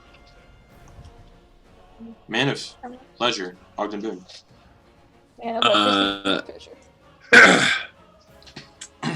just 60 feet up, I'm going to move right about meow, right about 23 feet this way. Or how do I move you, friend? Oh, turn that off. Switch it back up to the move select tool on the left. You'll see the arrow. Yeah, it's a cursor. Okay, then Yeah, I'll go perfect. here. Perfect. Cool. Flying above above the that- trees. Yep, and I'm going to. Oh. Okay, yeah. No, I'm going to do this same move I already planned. I'm going to lightning bolt this guy. I'm gonna lightning bolt the biggin. Ever there was 5, some. 10, 15. I'll assume you're aiming it in a direction. Yeah, we won't hit any of your allies. Yeah. Just straight down. Yeah. Yeah. Yeah. Sure. Yeah. Go for it. It needs to make a dex save, correct? It's actually, yes, it's going to. I already saw what You it rolled. motherfucker. Oh yeah, brother. You hear Icarus in the distance. Oh yeah! As a lightning just gets called down from the sky and just. I learned this from a friend of mine, Lord of Sparkles. So he rolled a 9. Is what he rolled. Is what I saw him rolling. Yeah, that's a fail. So yeah, I'm gonna roll. Oh shit. I'm gonna roll. Yeah, all you do these that. dice. Eclipse, when you bit the Remoraz, did I already do that damage? I did not.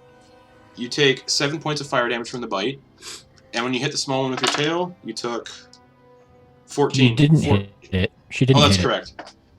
Yeah, so you take the damage just from the first one, the big one. That was 7. Yeah.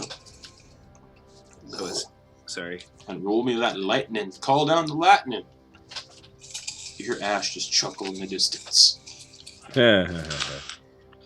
Ash is not the god of hammers. Ash falls out of the sky. I am not the character. It's just something's Tex burning. Calhoun. There it is. 6, 12, 14. This is cool. 23. Nice. So you guys all like look up and you see this half-elf Ogden floating in the sky, his robes flapping in the wind. And there's he just calls a lightning strike down from the sky on top of this Remoraz, and it takes, sorry, how much damage again? 23. I got excited with the visual of that. Is Ogden Boon a Dr. Strange wizard, a Dr. Fate wizard, or a Naruto wizard? He's all three.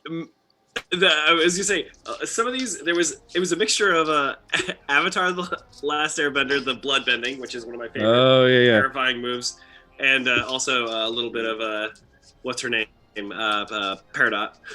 Oh yeah, it's the diamond salute.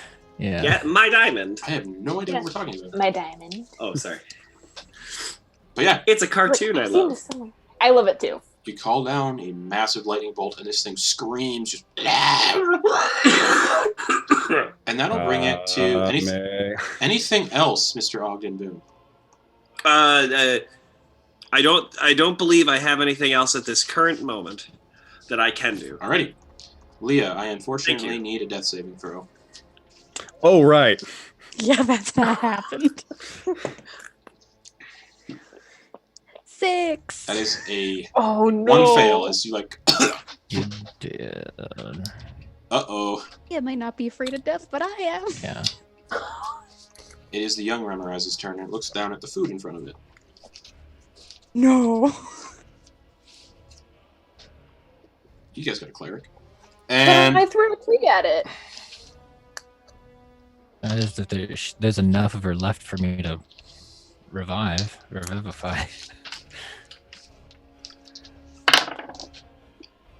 I'd help if I could heal.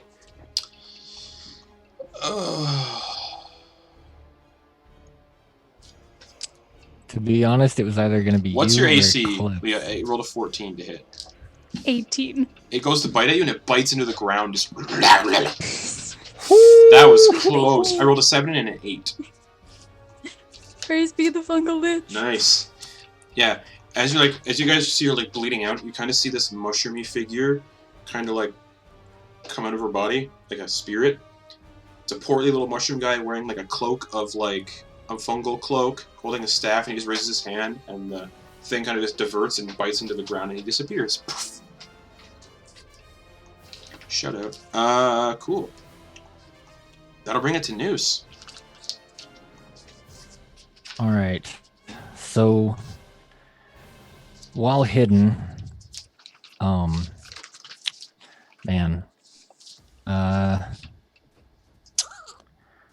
gosh.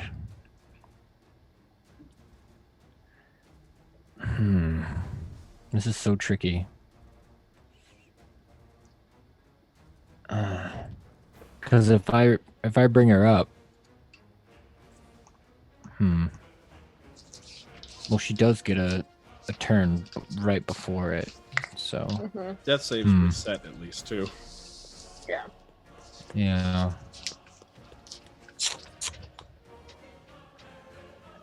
Yeah, bonus action, healing word. That's just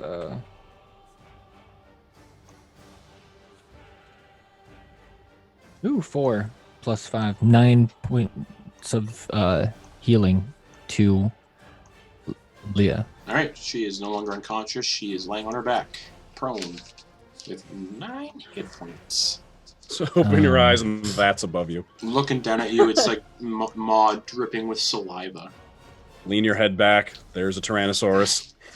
Yeah. When did that get here? And as his... Am I dead? You only missed 12 seconds.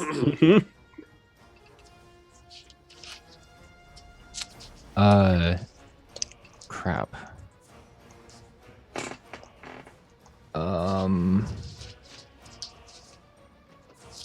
Sorry, I'm looking up the actions I can do.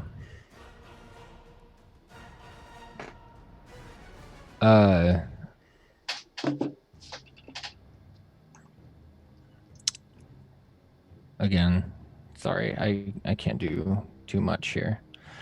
I am going to prep a dart with some of the poison that I have. Yeah, it's an action to apply a dart with poison. Yep. There it is. I do that. What poison are you applying? The only one I have, really. I have like 2 different versions of it, but essentially the crawler mucus. Or I mean, I could use the lightning powder if since that seems to be what people are using, but might need to save that for later, I think. So yeah, I'm gonna go with that. I'm gonna go, yeah, the poison. Alrighty. Henry Lofferton. Oh boy. You're floating right above the geez. T-Rex. Oh boy. Oh geez, guys. Shut up, Morty. I think this greatest hits album is just gonna keep on playing. So let's. Yep. I'm gonna just keep helping out with the biggin. Mm-hmm. Lego. That's a natural one.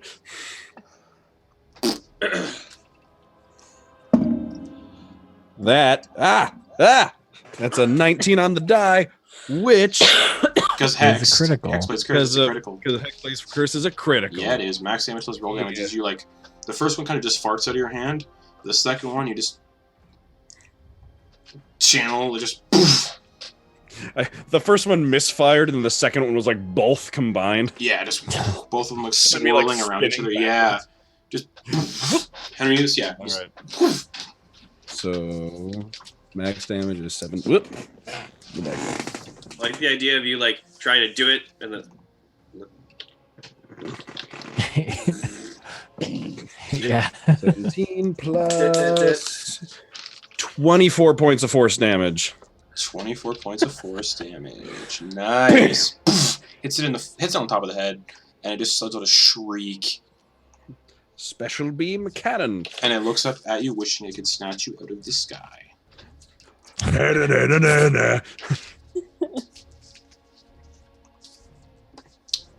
Huh. Man, imagine if these things had a fly speed too. Just I was thinking that, like, I wish that I had held the fly until after Noose polymorphed Eclipse, because then we could have had a flying T-Rex. I don't know what that would have done for us, but it would have just been cooler. Yeah. If we ever need to, like, besiege something, we should just... here's the thing. If I also cast greater invisibility on it for a minute, it would be a flying nightmare. Flying invisible Tyrannosaurs just over the wall. We ride on her back. anything. Fly over the walls. It just looks like we're all just flying in a row. Anything Sorry, that's else? it for me. Anything else? Okay, yeah.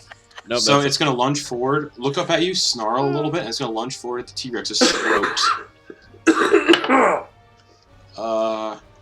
I don't know if that'll hit. Oh, I think 13. it will. 9 plus 11. Yeah, it'll hit. Yeah. So, bites around the T-Rex's throat, because it is mad at the T-Rex. Uh-huh. Oh. Okay.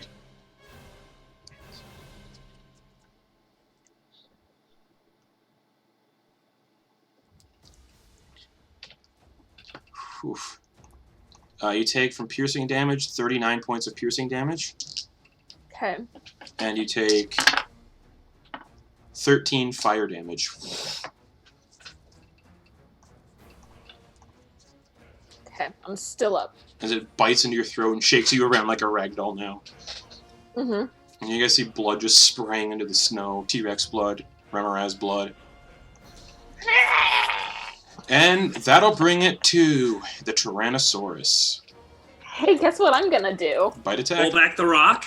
Yeah. Oh, that's so good. So that's a 17 plus 4 plus 10. That's a what? Why 31. plus 4? The For the bless bless- isn't oh, no, there bless- anymore. Yeah, bless is Yeah. gone. Confused. Okay. So that's 27 to hit. That does not hit. No, it does. Oh, if it didn't, I would have Just come hits. to Canada and smack you. I would have flown to Canada right now. Makes sense. Hello, helicopter. Hello, immediate helicopters RS. Oh, that's not as good as the last time. Mm-hmm. That was a 6, 14, 18, 19 plus 7 is 25 points of piercing damage. 25 points of piercing damage. And then... You bite into its throat, shake it around a little, and you tear out a chunk of its throat and swallow it. Yeah. Yeah. And then I'm gonna whack my tail at the baby. As you do bite into it, you take 14 fire damage. And you swing and whack your tail into the baby. Yeah. Not the pop. That's a 19 hit. That's a what? 19. Yeah, that for sure hits. You whack it with your tail, and as you whack it, 4 fire damage. Okay. After I roll this damage, I am back to Eclipse. Okay. Oh, that was 2 1s. Damn it. So that's 1, 2, 8 plus 7 is 15 bludgeoning damage, and I am back to Eclipse. Does it need to make a saving throw if it gets hit by the T-Rex tail? No. Okay. It's just 15 bludgeoning Okay, damage. I was gonna see if it was, should make sure it didn't get knocked prone or something. Because that'd be fun. No. Alrighty. So yeah, Eclipse, you do that. The fire from its heated up body kind of scalds you, and you drop back down in front of the adult Remoraz as just normal Eclipse. Yeah. Yeah, well, Since that was my action. essentially, Bonus action. Stab it with my short sword. Yeah, go for it. but yeah, so like I don't think you get this sneak attack on T-Rex, it offhand, starts though. No. this no, this T-Rex starts to decay after it itself takes all of this fire damage, and you just kind of plop out of its mouth as it starts to just blow away in the wind. I do get offhand, I just can't add my proficiency bonus. Correct. You just also don't get sneak attack either, do you? No, I do. Oh, No disadvantage, and you're the closest thing to it, right? Yep. Yeah. cool. Yep. So that's a 14 plus 8. Yeah. 22 to hit. Yeah. All So you right, hit the so big that's- one, and you take 13 fire damage. 1, 2, 3, 4. And just remember, the damage that would have dropped you out of your T-Rex form also carries over to Eclipse. It was exactly what took me out Oh. of T-Rex. And then you take 13 fire damage from stabbing it. 13. Just burning Alright, from their cool. hot steam. Alright. I can't see anybody's health on the app for the show. On Uh, Roll20 or Twitch? on Twitch. Oh. Uh, Oh. I'm not rolling great damage right now. 3, 6, 9, 14 stabbing. 14 Piercing. stabbing damage. 14 stabbing. That's even with sneak attack? That's it. Yeah. there we go. It's up. Alrighty. And do I want to try to run away? No, I'm gonna stay put. Sure. Ogden Boon. Man of Ledger. Seek your treasure. Here we go. I'm going to chromatic orb the biggin. Go for it. But I'm going to do it at a second level, so I get 4d8 instead of 3. Should I hit? Acid again? Right on. Cool, Acid. cool. Acid indeed. Not poison? Everything. That is a natural 20. Max damage All plus these roll crits. damage. What's the max damage of that? 4 times 8, 32. Based on what you're going to 32. roll after that, Yeah. your chromatic orb Yes. sails down at its head, and it opens up its mouth to let out a bellowing roar as it goes to lunge towards Eclipse to consume her. The chromatic orb flies into its mouth, hits it in the back of the throat, and the force from this attack just pops its head like a balloon. Take your medicine. And the baby is still alive. You kids, that's what happens when you drop acid. That's a better line. Yeah, so That's a better line. Ogden, it had 33 hit points left. And I had 33 hit points. Oh, great. Yeah. Nice. It was, because 32 is max damage, and then It's like- whatever I would have rolled with it. Ogden. Would've- Nice. Anything else? You just killed a adult Remoraz with a chromatic orb.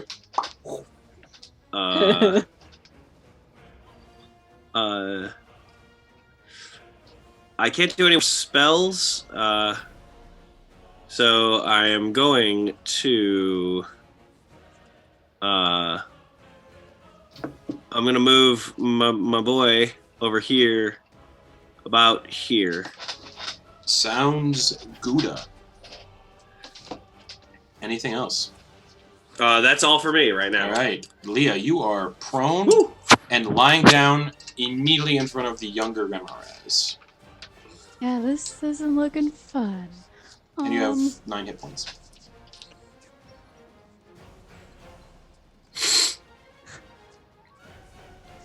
I'm going to use. You do hear the cube kind of speak to you a little bit, like, use me. He's just gonna lay there, kind of looking up at it, and like take the cube out and listening to it.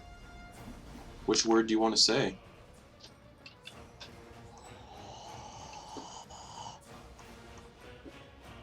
Kill. Alrighty. Let me pull this up real quick. Alrighty. So you would say it in Infernal, you'd say Kud. And you get the idea you can only use this specific word once a week. And you guys watch as she's holding this box and she just says out loud in Infernal, Kud. And the box flares a bright green. You see like this, you hear this rushing noise come out of the box. And you see this bolt of green light hit the Remoraz in the chest. How many hit points does it have? That's 75 hit points, and it drops dead. Just... And yeah, Leah, you get the idea. You cannot use that one for a week. As you essentially just cast Power Word Kill with that cube. Wow. Wow. That's a good item. How big is the box, by the way? It was originally 10 by 10. Now it's kind of like a custom trunk to her size. She can hold it. It's about 3 by 3. No, it's cube I've been picturing sized. like a mother. I was gonna say I've been picturing like a mother cube. No, it's big enough to like fit comfortably in your hands. Okay. Noose pokes his head around a tree and says, guys, I think we need to have a talk. Do I hear that? Because all I was gonna do is be swimming towards Noose, saying, "Zone of truth, zone of truth." Okay. Like have we vetted everyone in the party again? Well, the campsite is now a viable rest spot. Backstroking while looking at Leah, who just power word killed. Just backstroking towards the. Nobody would Yes. recognize a spell, but that's what it was. Oh yeah. So, And Icarus lands on your shoulder, Ogden. Hey, brother. How's the structure of that bridge looking? It's a rope bridge, but it seems stable. It kind of blows a little bit in the wind. It's pretty long. I couldn't see how long it was because I had to stay within range, but Cool. All right, great. Well, I'm gonna- technically, you and I don't actually need to cross it. Currently, yeah. Do you want to go? Shall we? Do you want to fly? The three of us fly like a pack of dudes. Check it out. Well, we have 10 minutes. So, well, about 9 now, but if there was something we wanted to speak about, we don't have to wait, or we don't have to hurry. I'm very okay checking out the integrity of that bridge very quickly and coming back. All right. Let's go check out the bridge. So I guess we can like drop down and walk on the bridge, like hop up and down on it, and then if it drops out from under us, we'll just stay put. yeah. All right. So you guys get to the bridge, the two of you. I mentioned you two just kind of roughhousing, like Jumping up and then down, flying. Like, just push Ogden Boon off the bridge. Whoa! The bridge is Not cool! The bridge is quite long and appears to disappear into blowing snow after about 100 feet. It sways in the wind, but not violently. The bridge has clearly been here for quite some time and appears rickety in places. The bridge itself is made up of wooden planks and held into the mountain by a collection of very sturdy ropes nailed into large sections of rock. The sides of the bridge are rope handholds. Below the bridge is a sheer drop into a frozen crevasse below, and after about 300 feet it disappears into just blowing snow. You do not see a bottom in sight. Well, this seems pretty terrifying. Do you have any thoughts on how to cross this? Other than what we're doing right now, you mean for everybody else? Yeah.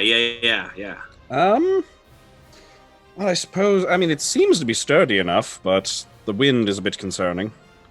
Yeah, definitely. The wind is I don't know, maybe I don't know too much about our new friend, but they seem pretty powerful. Maybe there's a spell they could do to affect the weather, as I think nature is where their inclination lies. Potentially. I suppose, should we head back? I don't know how much longer the spell is going to last. Well, while I've got you here... Oh, yes. Off the side. I just shove Ogden Boon off, and this time just... New PC. Roll new character. This was a bad joke! I have a second cast. I would dive after him. That'd be a funny way to kill. That'd be such a funny way for a character to die, too. Just on a prank. Whoops. Oh, man. Anyway, what are you guys doing? That'd be a great way to assassinate somebody. I just wanted to, in the term of full open disclosure, as we are becoming closer disclosure mates, I wanted to let you know you're melding with Carnifex. What? You've become, you've started.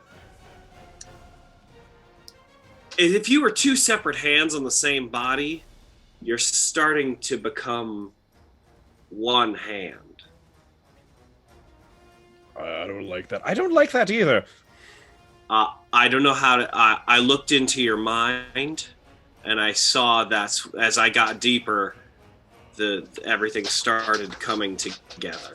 And I wanted to let you know what's happening with your changing body. Now, if you want to go and have a milkshake and talk about it, I'm sure there's plenty of snow here. We can talk about it. Have we noticed Henry have any breakouts, like more than usual? Perception check. Little new hair growing in places, starting to smell different. He's growing a little bit of peach fuzz. Yeah, he's only ever been able to grow this. That's why he's only got the mustache. It just smells like sulfur. But I wanted to reach out and say I'm still open to giving you any sort of magic lessons that you wanted to maybe speed up your... I would appreciate that. Yes, I would appreciate that. Yeah. Also, excuse me for a second. Stop merging with me. You stop merging with me. I'm not doing it. You cut it out. I'm not doing anything. You wherever you are, take a step back, I suppose. What do you mean take a step? Where do you think I am? I'm right here. I don't know. Just distance yourself. I wish I could. It's two different flavors. One delicious being in front of me. You got a little bit of your Carnifex in your Henry, a little bit of Henry in your Carnifex. You just I don't know the result. I hope it's good, but I trust one of you more than I trust the other. So simultaneously, that's fair. If they do integrate, I vote that their name be Carnifenry. Henrifex. I say Henrex. Henrex, that's a good one. Carnry. Carney. Nice. Carney? Gets a bunch of tattoos and only wears a vest for some reason. Really grows out the ponytail and braids it. Shaves everything else off. This is a good look. Backup character, Henry's twin brother. This is a good look. Darn. Excuse me. And then backstroking back towards the. Yeah. Yeah. Because walk back. fly's about to end. Yeah, okay. Yeah, trying to get away. As soon as I feel it about to end, I'll just like grab Ogden Boon and pull him back Yeah. over. the I'm a bridge. kite. He drops a little bit as you grab him just in time. Yeah, careful with that.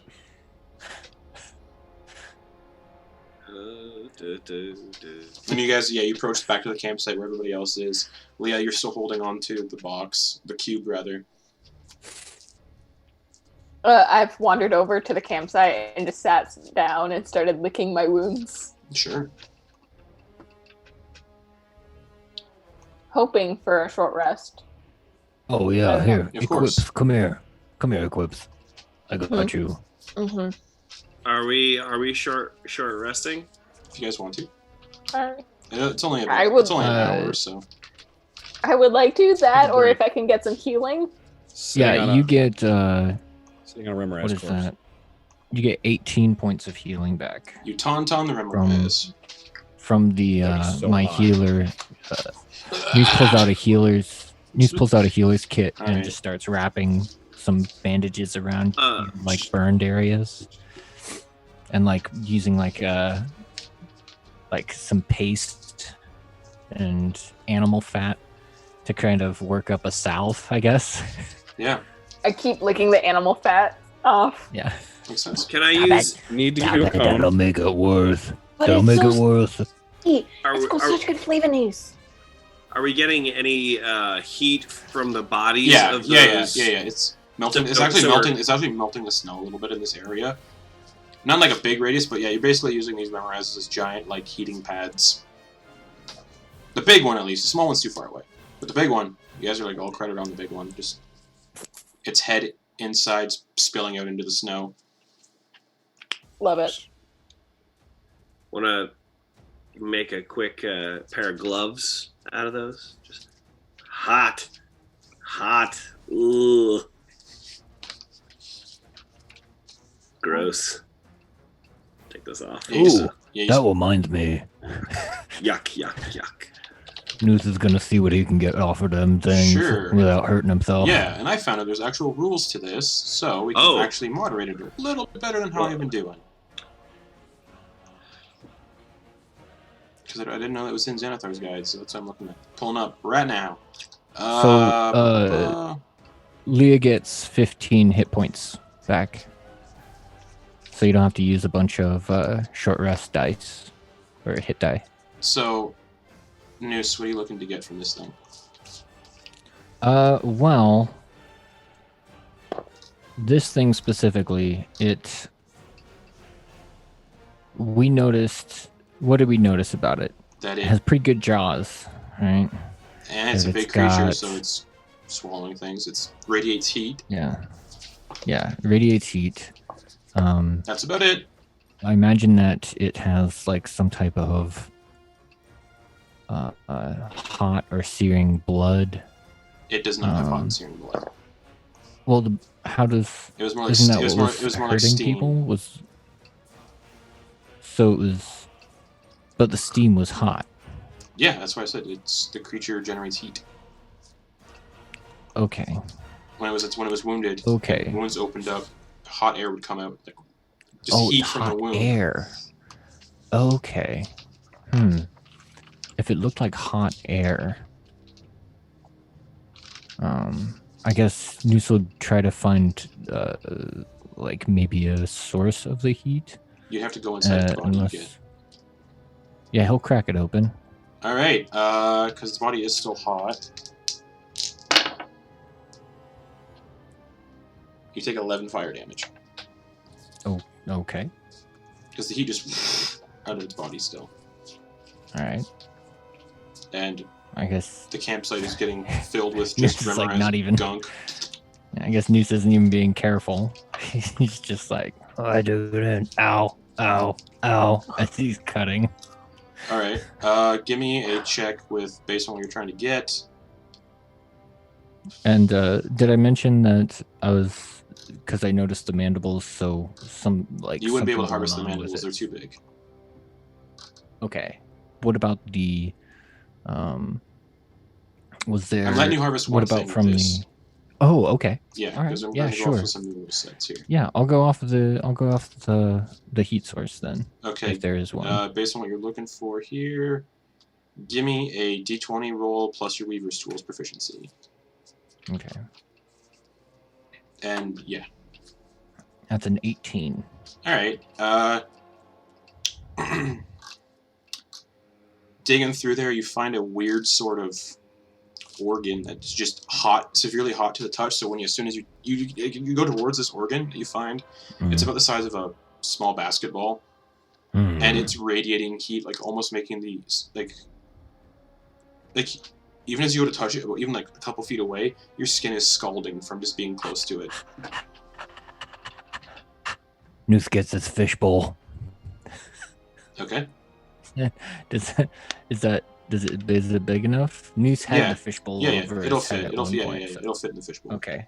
Yeah, Noose will like try to scoop and cut and put it in the fishbowl and get something for lid on it. All right. For steady later. All right. To preserve it. Sure. And then we can figure out during other times when you're resting and taking long rests and whatnot, we can figure out how long it'll take you to craft that. How many work weeks, if you want to craft something out of it. Okay. Thank you. Instead of how we've been doing it, like it happens over a long rest. Yeah. Alrighty. Say you take that hot little ball-like organ and just put it in a fishbowl. Should I just say Remoraz organ? Yeah. All And right. yeah, the rest of you. And how much does that weigh? Oh, 12 pounds. Okay. Thank you. And 12 pounds of Remoraz guts. And the rest of you do gain the benefits of a short rest as well. Yeah. So you can roll as many hit dice as you want, up to 8 of them. Because you guys are level 8. I rolled all the hit But dice. for I needed how to much longer? Who knows? Oh. I regained a 3rd level spell. Yay! Woo! So that's an hour I need to keep track Wait. of. I got all my And spells. actually, hold on. Let's see. Oh, and a 1st level spell. Because you guys be in the Feywild. I gotta keep track of how much time is passing.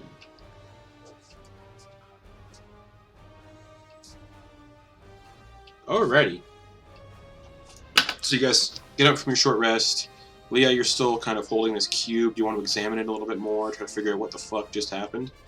Yeah, she's just gonna look at it, kind of talk to it back in Abyssal, like, thank you, but who are you?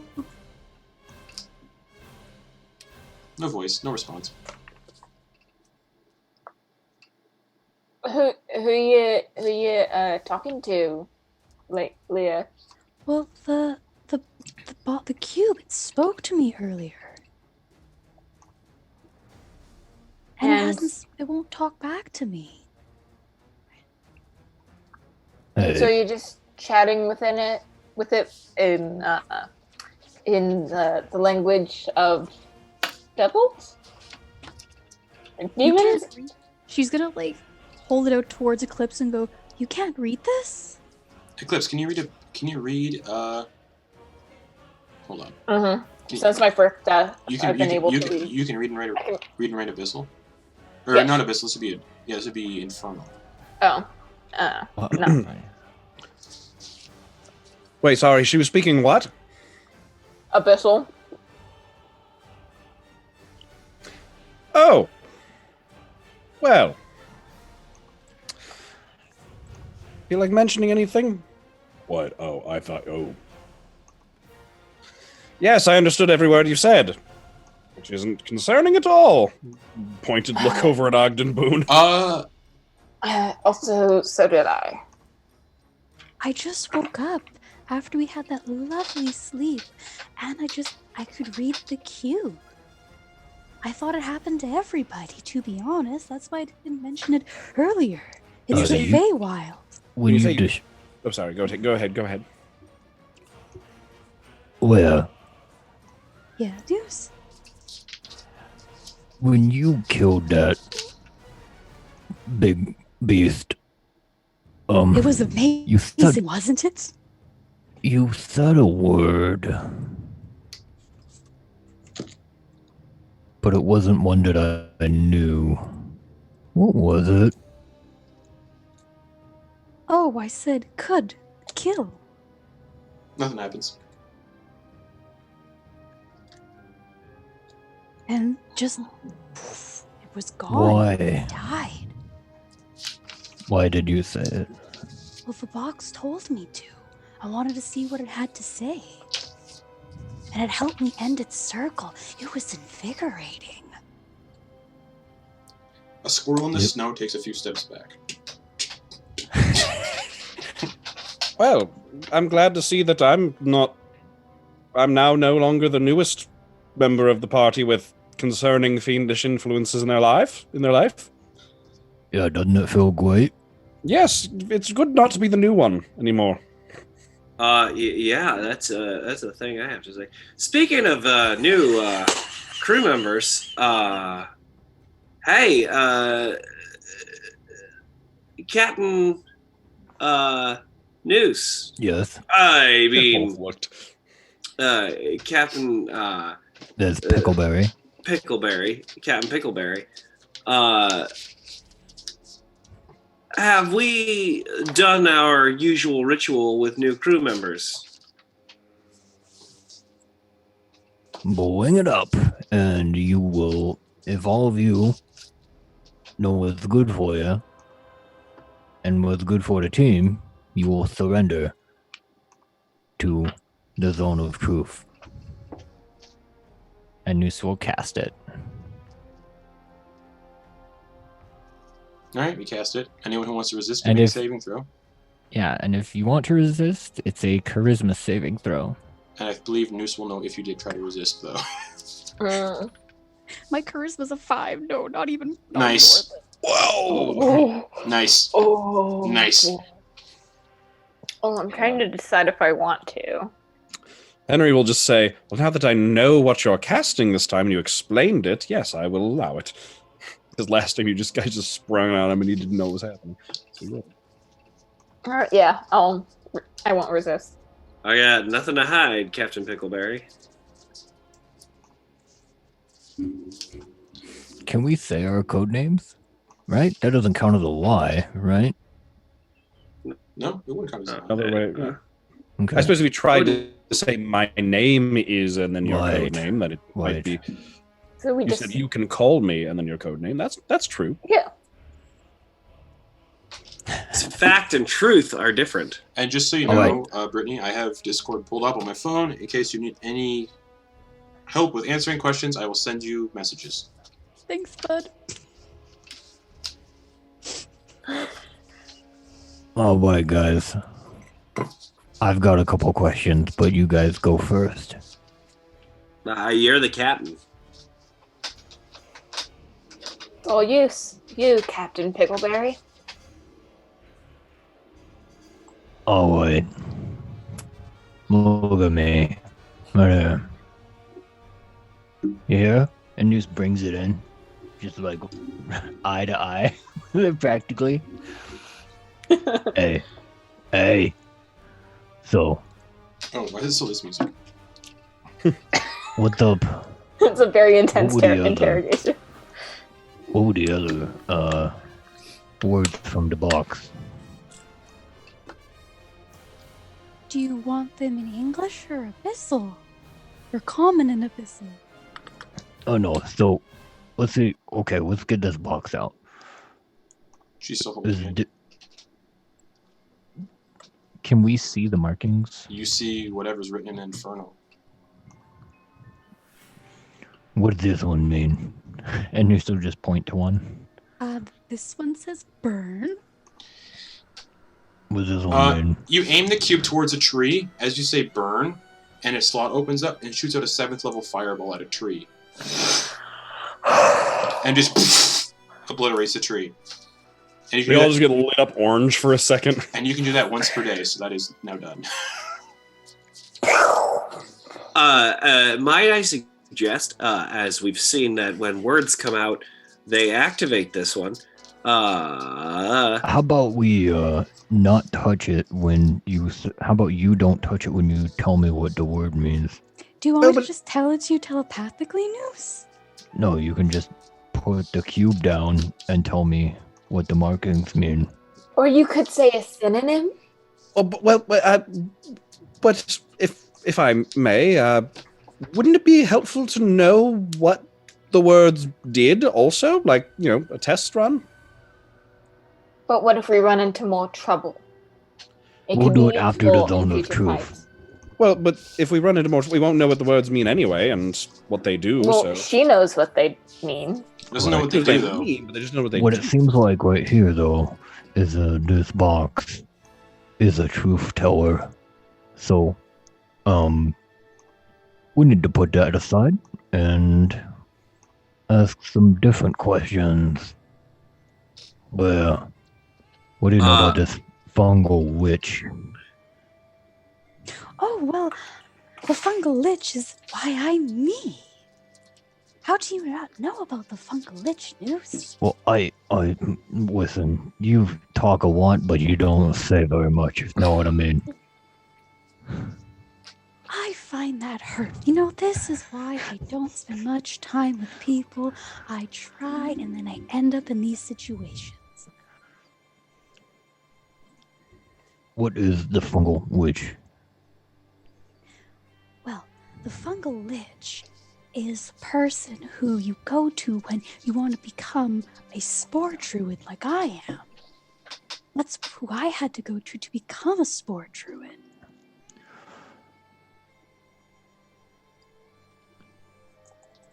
Do you mind if I figure out what this box is? Oh, yeah, sure. You guys would remember the last time Ogden Boon tried to investigate it, it burned him pretty severely. Oh, I didn't remember that. Oh!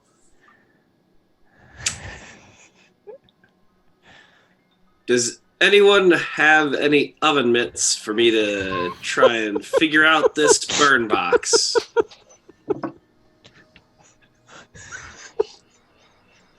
No?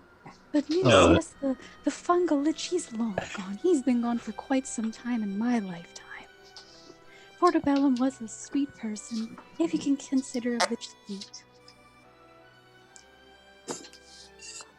It all comes Wait, back he was a fungal lich. A fungus named after a mushroom? Yes? I don't know whether that's clever or stupid. Oh, that's me. Well, I think it's easy to remember, which is nice. By the way, Noose hands Ogden a burlap sack. Yeah.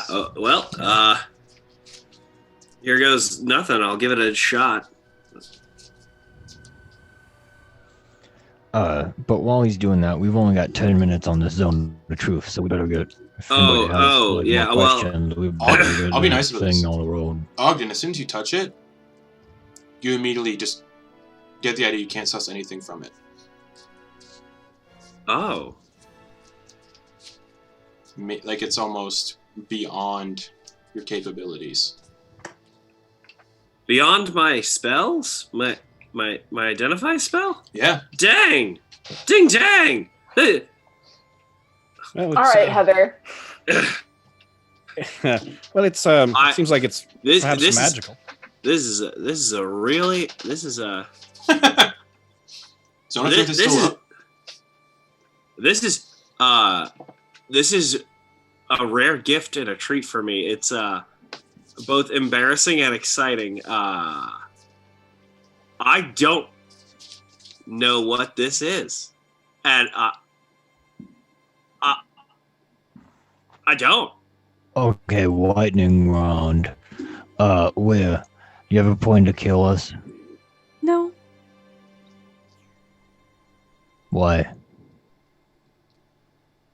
I wanted to come see Circle's End, and if you're dead, I can't see more Circle's End.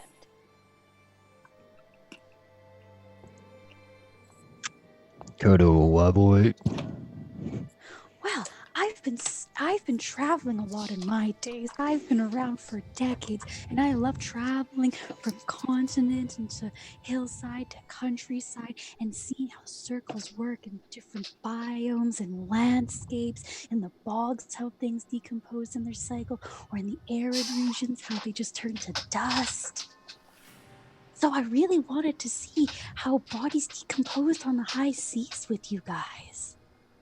But I guess we're gonna see how they decompose in the Feywild. Like seeing, and she's gonna point to like the thing that she killed. Seeing that and seeing how it died was just incredible. And I want to compare to see if that's normal in these deaths around here. Speaking of deaths, hey, Silver. Yeah, Tex. Do you have a death wish? I'm sorry?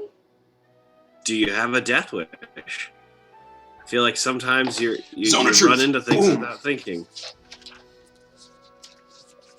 You run into things without thinking.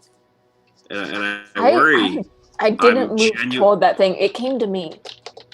I'm not talking about that. I'm talking about your wanton lust for treasure at the expense of your health. You almost tried to tickle a ancient white dragon. You almost smooched it. Which, as a note, there hasn't been you guys would never have seen an ancient dragon in the world because they all vanished like 3,000 years ago with Tiamat. That's unheard of. I don't know why I turned into Jerry Seinfeld all of a sudden. What? The white dragon! Why would you do that? What's the deal with Feywild food? It's unheard of. Hey, but there's a bit of white dragon here. But are you intentionally being reckless and careless with your own life? Since we're all being honest here. That's part of the trust truth tree we're in. You're right, Ogden. I do. Seems lately I keep losing everything I have to live for.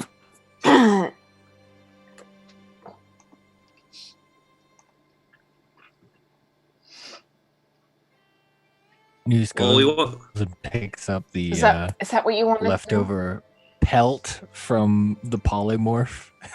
The leftover pelt of Eclipse from the polymorph that he did earlier.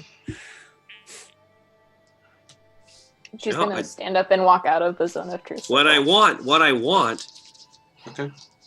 is for us to be honest with each other so we know the levels of trust we can have with each other. That's why we have these truth powwows, these new crew truth powwows. You want to know why I rushed into everything? Yes. So that I can know that I died fighting for something. Fighting to defend you guys. And fighting something important. Because otherwise, I just disappear. And I know where I'm going. It's not a good place, Ogden. So I just want it to mean something. But you're important. You're important. You're an important part of this crew. And that's why you can't treat yourself as if you're not important. You can't just jump in to the maw of a ancient white dragon. I didn't think that was possible. I didn't think that kind of dragon. There's a box I don't know about. There's a dragon I didn't know was a box. This is blowing my mind. And I'm sorry I'm coming down hard in the zone of truth. But I wanted to say we care about you. I care about you. Truth bombs. And I want you to care about you. You are part of this. You are great. And you're an important member of this crew. And now we're you know what? We're getting crew heavy now. We're bringing on a new crew member all the time. Is she in? Did we all vote in? We don't have a lot of time left in this truth. We Yeah, got a lightning round this thing. Hey, Weir, Yes. got any questions? Eclipse just walks away. This is Also, the time. code names. Code names. Weir doesn't have a code name yet. Oh. Do I get to be part of the crew? You get a code name, I'll say Officially? that. Just pick a code name. Mushroom. Oh no, it's happening again. That's amazing. We miss you, Jack. Oh man. Mushroom. Okay. It's so funny. Well, do you have any questions, Mushroom, before this thing drops? Press F for phone call.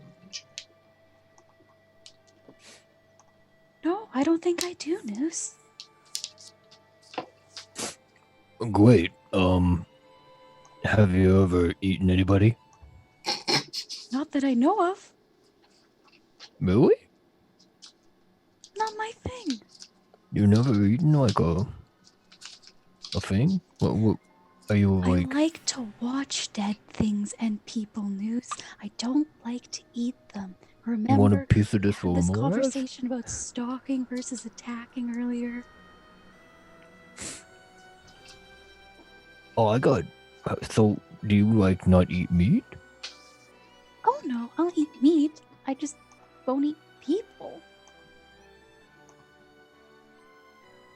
I think Noose might be confused with the difference. Oh, she doesn't eat things she can have a conversation with. I don't mean to fill in your blanks. Wait, but can she talk to animals? Oh wow, that is a sticky wicket. That is it. See, I don't know. Can I get it? If the animals are rude to me, generally those are the ones I will eat. But if a person is rude to you, would you eat them then? Yo.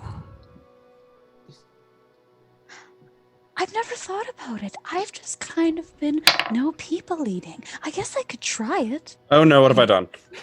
I've been, if you want to try an hand him eyeball, out. I've got this guy right here, named Cecil Varen. We're I've gonna have been 3 like, cannibals in the party. I've been doing gentle repose on this head here. So, I mean, it's still kind of sort of flesh. You want to try an eyeball? Oh, no. I've been saving them. This is. I object sternly to us. Sorry. He's an asshole.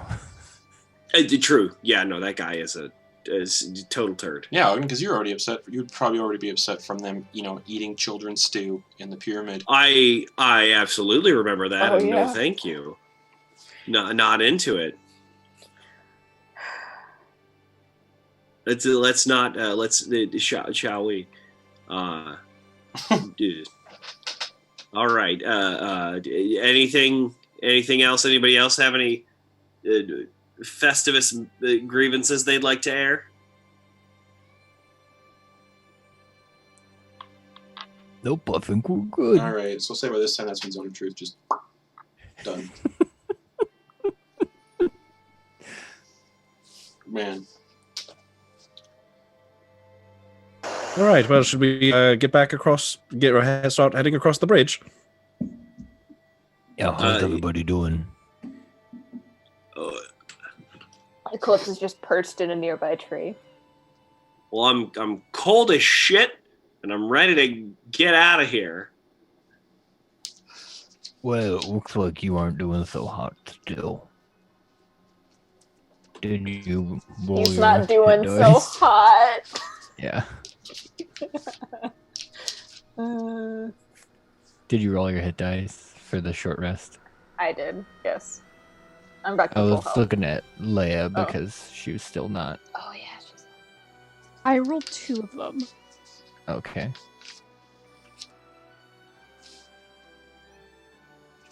We're good. We're fine. We're good. Probably. Okay. He's gonna be like, it looks like you missed a spot with your self-bandaging. and he's just gonna use another healer's kit on you. Okay. How many of those do you have left? I have been counting, and this would put it down to 7 of 10. Alrighty. So yeah, you guys short rest, you bandage each other up, you do a zone of truth that hilariously didn't really, well, it revealed some important stuff. 16 or 18. No, 16. 16 hit points. And yeah, you guys would stand up from your little sight. Eclipse in the tree. You guys see the bridge. Eclipse just falls to the back.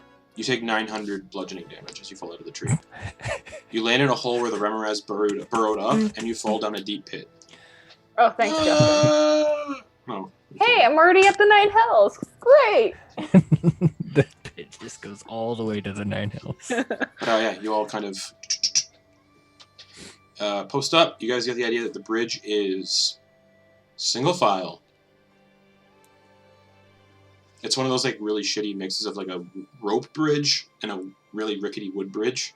But Henry and Ogden tested it out, and it will not collapse as soon as you guys step on it.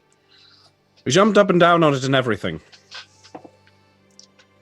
Yeah, we played a lot of schoolboy pranks on each other on the bridge. It was a lot of fun. We various amounts of raucous horseplay. We drew the line at wedgies, though. I've had enough of those in my lifetime. Never. Also, I think someone would be rough with a metal wedgie. Like no, thank you. Oh, who's going first?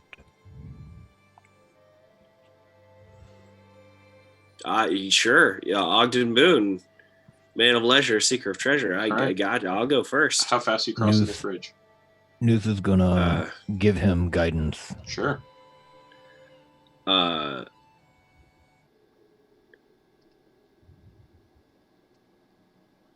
Like a slow, careful, pace. I want to be like. All right. You start walking across the bridge. Yeah, just like a shuffle, like an easy step, like cautious. Both hands, making sure I have 3 points of contact at all time. Okay. Are we going one at a time all the way across the bridge? You get the idea the bridge is pretty long, and that would take forever. Okay. The only thing Ogden is missing as far as safety is a harness. Henry is going to try and go in like the middle of the group, because that way if anyone falls off, he could just cast fly. Yeah. News will go next. Okay, how fast are you going? Well, go. He's not gonna try to catch up with. How fast? Wait, how fast? Wait, so am I out there by myself? No, you're Right now you're you not are. that far away. Oh. But currently, you are by yourself, but not too far away from them.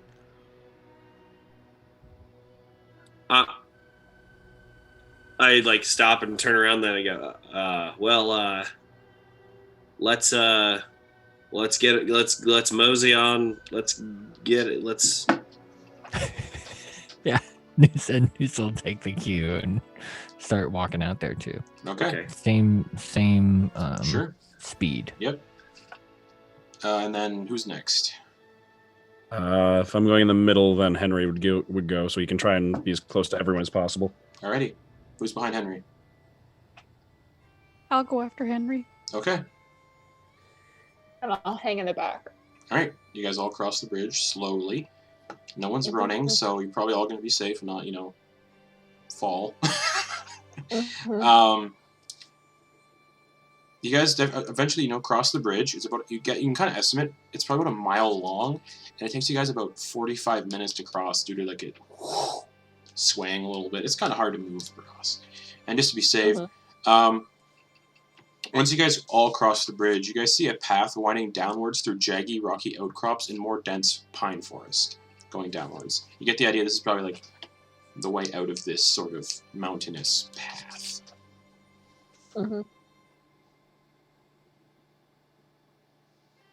So they said just the fast way, right? Yeah. This was the fast way. Oh wait.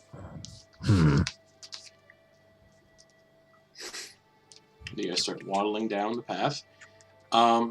After about 4 hours, we'll say you guys can get another short rest as you're walking. Oh, another short rest? Yeah. You guys reach the bottom of the mountain, and Well, then I'm a few hundred feet away, you see it. The massive palace made of pink glass and crystal, the Rose Court, the home of Mikael, and the current location of the imprisoned Marcin Boon. The palace is a beautiful place to behold. The exterior of the building is snaked and ensnared with various plants and trees that seem to be clinging to the walls of the palace. The sunlight casts an interesting glow and reflection off of the pink walls, and even though the walls are made of glass and crystal, they are opaque. You can't see through them. The palace is flanked by 4 towers, each reaching towards the clouds. The roof of the palace is adorned in crystalline statues of dragons, each coiling around one another as if locked in an eternal combat. The 2 large front doors are also made of solid pink crystal, and each are about 30 feet in height. And it's about 100 feet away.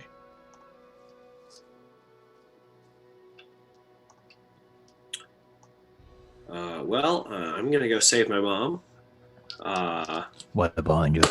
Bully for me. Let's spend as little time dilly-dallying, and let's circle up, everyone. Gather around. Gather around. We gather. Great. I take a knee. Listen. Our foe is smart. Is probably an archfey. Archfey, hands up. Who knows what an archfey is? Hands up. Anybody? Hands up. Hands up. Hands up. Vaguely know what an archfey is, but not much. Great. Okay, so I'm assuming that's more Carnifex than you, Henry. That's fair. This guy is he's smart. He's a total butthole, and we need to not let him talk a lot. I imagine if you can, we will go with a swift and we will action then next. Henry, I hear questions. Great, perfect opportunity. Great. Would this be the time to perhaps implement that idea we had a couple hours ago? You gotta remind Coach Tex what you're talking about. The flying invisible Tyrannosaurus? Oh.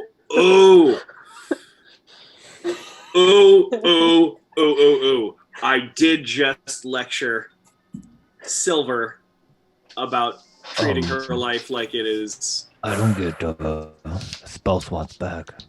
Oh, all right. Oh. Wasn't the other plan you wanted to test with the cube too? I don't remember. That's what I thought you were talking on the about. door. Yeah. Hope for the best. McClunky. You're all sent to Oh, the negative God. energy plane. The face of a man who just drank NyQuil. He's got to get some sleep before work tomorrow.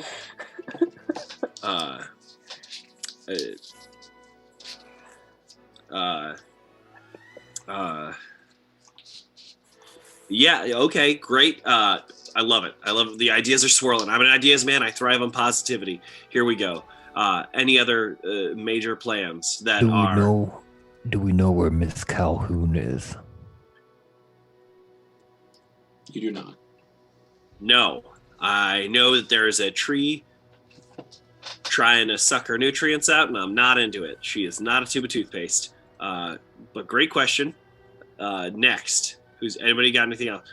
Maybe we don't need a flying T-Rex, just someone who's invisible? Yeah. Because if there's a tree, it's probably outside. That's And if that's it's a really outside, we can see it from above. From here, you guys do not see any trees anywhere near the Rose Court. It's 100 feet away. Yeah, no trees around it at all. It's kind of just sitting Hey, on. hey, It's kind of Rust. sitting alone. Hey, Russ. Yeah, brother. Can you fly a little closer? See what you see, my man. He takes off. So yeah, didn't Russ say that's where Ms. Boon was? Uh-huh. Hold on, I'm last getting to it. Session. Oh, okay. Sorry. Flies towards the palace or the Rose Court, circles it, flies back. It looks like I got like a hint of a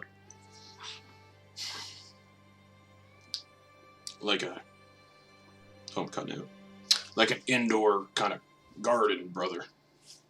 Yeah, there's no trees around the vicinity of the palace. Or the court. Like an arboretum. Yeah. Yeah. Yeah. I assume he'd want to keep his stock, close by. Oh yeah, no, it makes perfect sense. It's absolute. That makes sense. Like I don't buy things from a grocery store and leave them on the counter. I put them in the fridge. Like what's a refrigerator? What's a fridge? Hold on. Is that like something cold? Like frigid? Oh no. I've said too much about my future vision. Oh no. The butterfly effect. Just 1,000 miles stay. Said too much. What is a fridge? So what are you guys doing? Okay, so I'm stressing out about this plan. I need everyone to circle up and contribute. Well, we're halfway there. Yes. Sneaky, yes. Because I don't think we can come from above. Did Wes see any alternate routes? No you can ask him. brother. Just the front doors. There's no windows. Yeah, so sneaking might not do anything.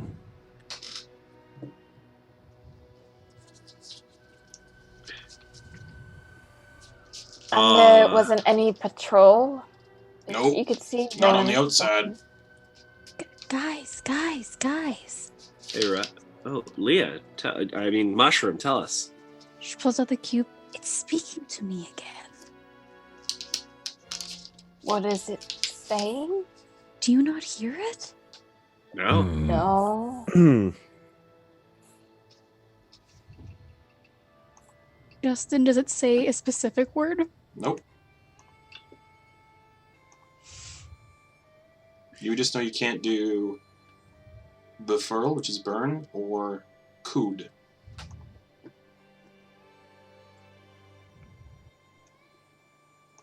Now, it looks like I'm not going to say the word. I'm going to say something. You were speaking about being airborne, right?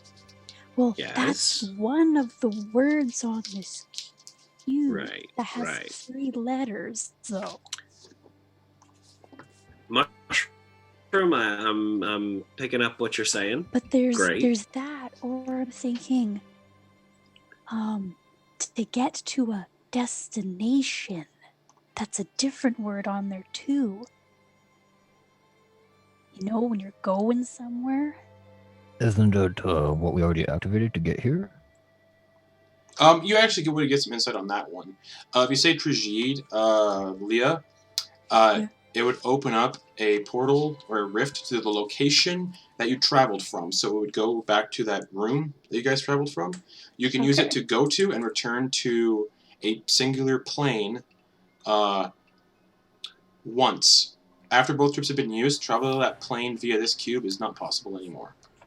So it gives you a trip there and a trip back, basically, for free.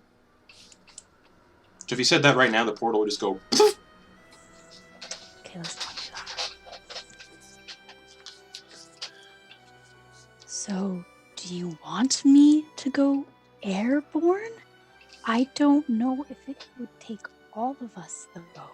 I think we could just go in there, store in place, chop down some trees, get Miss Boon, and get the F out of there. If that second word is what I think it is, that could be our escape plan for when we find Mrs. Calhoun. I also remember when I first joined this crew, one thing I did is I walked right up to the gate of a hotel because no one knew me. I walked right up, not a hotel, the castle. I knocked on the door, and I started some shenanigans. And I'm very willing to start some shenanigans here. Don't they know you here? That's a very accurate and a very different situation than the time prior. They probably vividly know this face. So, But they don't know me? Or the rest of us. No, I think they Yeah. actually know the rest of you. Yeah. Except for me and Mushroom. Thalren, or not Thalren. Fuck. I mean, Well, no. He was. Hold on. Oh. Before you feel too bad, oh, thank God. I have Thank it God. written down in my notes and pulled out here. I was going Thank to God. scream that name at him. Unfortunately, I was sitting on it and waiting to Shit. scream his name. Sorry. No, you good, dude. I had it right there in my notes. He Notes. definitely saw Noose, Ash, oh, and Eclipse in Marion Boone's house when he teleported with her to the Feywild. oh. Okay. Cool. That bummed me out.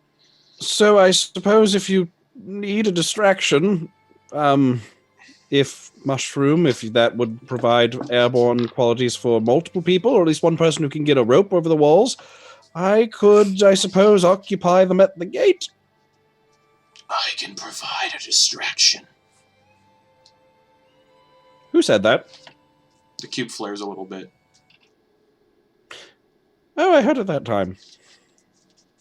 What's your distraction? She's just gonna gently kind of like pet the cube on top, very intrigued.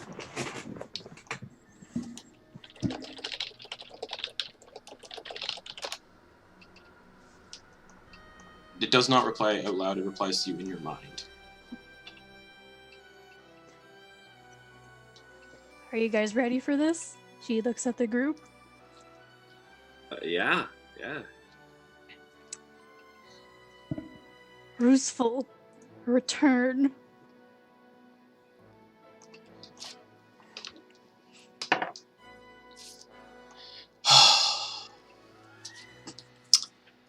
The cube flares really brightly, like pulsing like a heartbeat almost.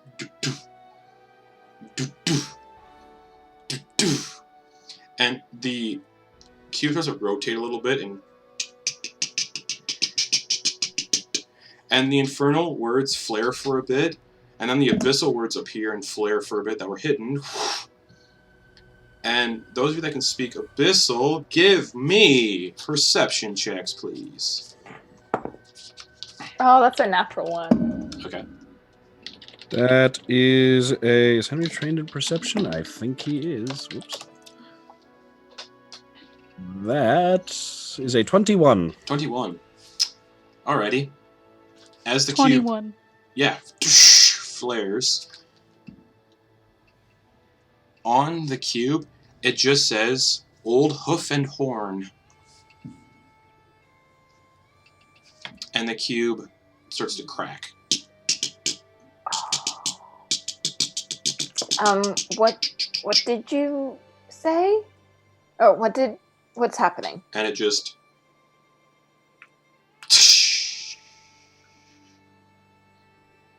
Oh, you broke it. shatters. And as it shatters,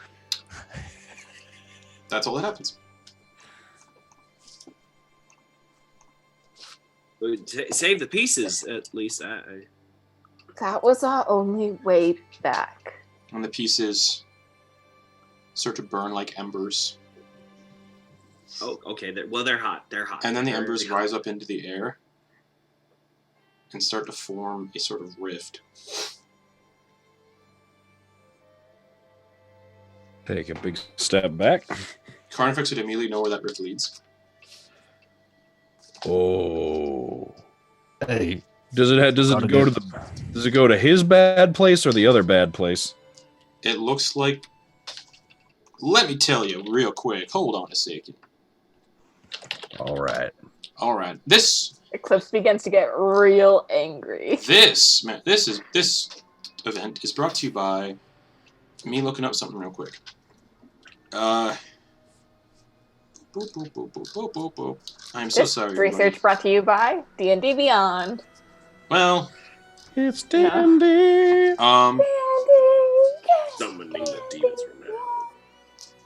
It's D&D. Henry would recognize a layer of hell, but not which one. Just that it's a layer of hell. So one of the 9 hells, so that is devils. Okay, so home sweet home. Mm-hmm. And it just opens up, and you all hear a voice that just says, "Thank you," and the rift closes. The cube doesn't reappear. Nope. Well, anyway, I think we were talking about a distraction. Hey, the cube just told me to speak the word and I did it. It seemed right. It was compelling. Do you often listen to the words of talking boxes? Listen Was, to you guys. It's the same thing, isn't it? Aren't we all talking boxes? What does that even mean? You've stranded us in the Feywild. Just couldn't they? Hey guys, I think we got bigger fish to fry here. Yeah. I'm just standing there lumbering up, getting ready for a fight. Just lumbering up. You know, in fairness, Silver, here's one bright spot. We're about to go make an archfey. Wish he had never slid out of the egg that he was birthed in, or whatever disgusting means of garbage that he is. We're gonna go,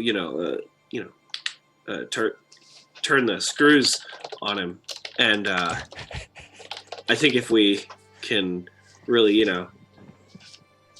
drop it down hard, I'm pretty sure we can get him to. I'm ready to. You, what I am going to do. Great. I am going to go in there, Yeah. kill everybody inside except for your mother. Okay. And then I like this fighting spirit. Looking to Leia. You are going to get us out of here or die trying. Yep. Well, Because if you can't do it, you will join the rest of the bodies. Well, Eclipse, if you remember, I think every single one of us has made a mistake with an artifact. So I've dealt with a lot mean- of shit today, 1, 2, 3, dude. 4. Yeah. I like this build up. I like this build up. Okay, here we go. I like this I'm pot. Here we this go. close. Let's take this rage. Let's take this confusion. Let's just I'm just point gonna it. start walking very angrily towards the rose court. All right. all right. You guys start marching Let's do it. towards. Activate the dagger of venom. Yeah. All right. You guys start marching towards the rose court. The Yeah. 100 foot I distance. cast mage armor. I cast mage armor on myself. It looked like you wanted to say something, Brittany. Am I wrong? Right? No? Yes? No, we're good. She's going. Okay. Oh, okay. Okay. Yeah. No, this Brittany, is I right. love you. understand. I love you so much. I just want you to know that this is not Oh against. no! I the know. person. So, And Can I look? To telepathically to Eclipse, she just goes, "Do I look like the kind of woman who dies?" Oh, No, nice. except you. well, almost. Does she? Wow. Do I see if our new friend has armor on? She It does. looks like to you she's wearing some sort of like weird, strange like armor that's made of wood, but it's not. It doesn't look like regular armor. Like it looks creepy. It almost is kind of matching to what her staff looks like. Great. Great. I just wanted to make sure if you were doing, I was going to cast Mage Armor on you to make sure you had something, but you're good. So You're good. yeah, you guys make your march towards the Rose Court. Whatever the fuck just happened with the queue. Taking the mountainous path took you guys about 6 hours and 35 minutes. That I need to calculate into time spent in the Feywild.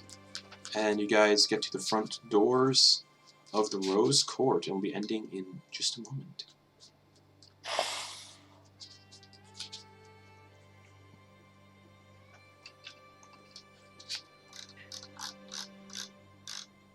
Yeah, Ogden, the doors, they're right here. Your whole kind of, you wanted to come here for a while, so Gonna knock on it. Goof, goof, goof. the gigantic doors open.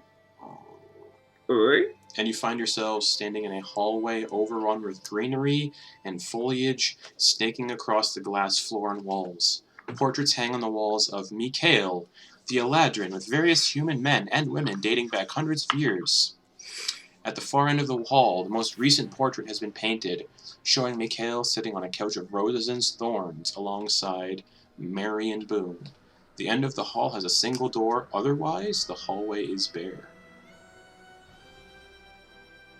I just keep going forward, straight how down does the hall. how does she look in the painting? She looks like she's conscious, but no emotion on her face.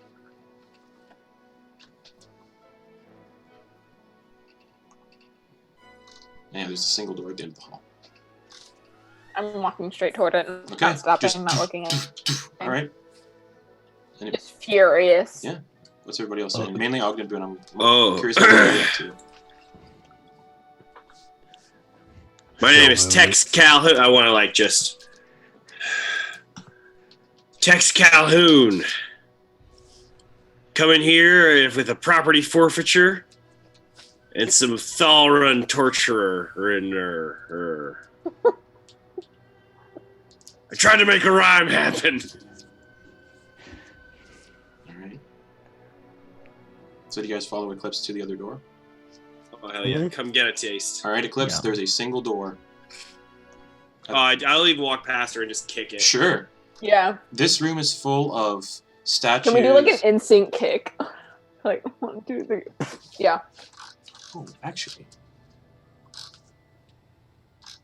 Yeah.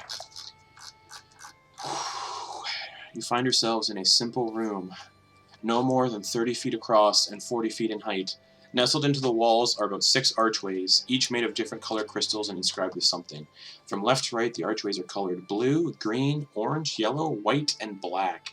Each archway seems to have a shimmering veil beyond, and there is words inscribed into each archway.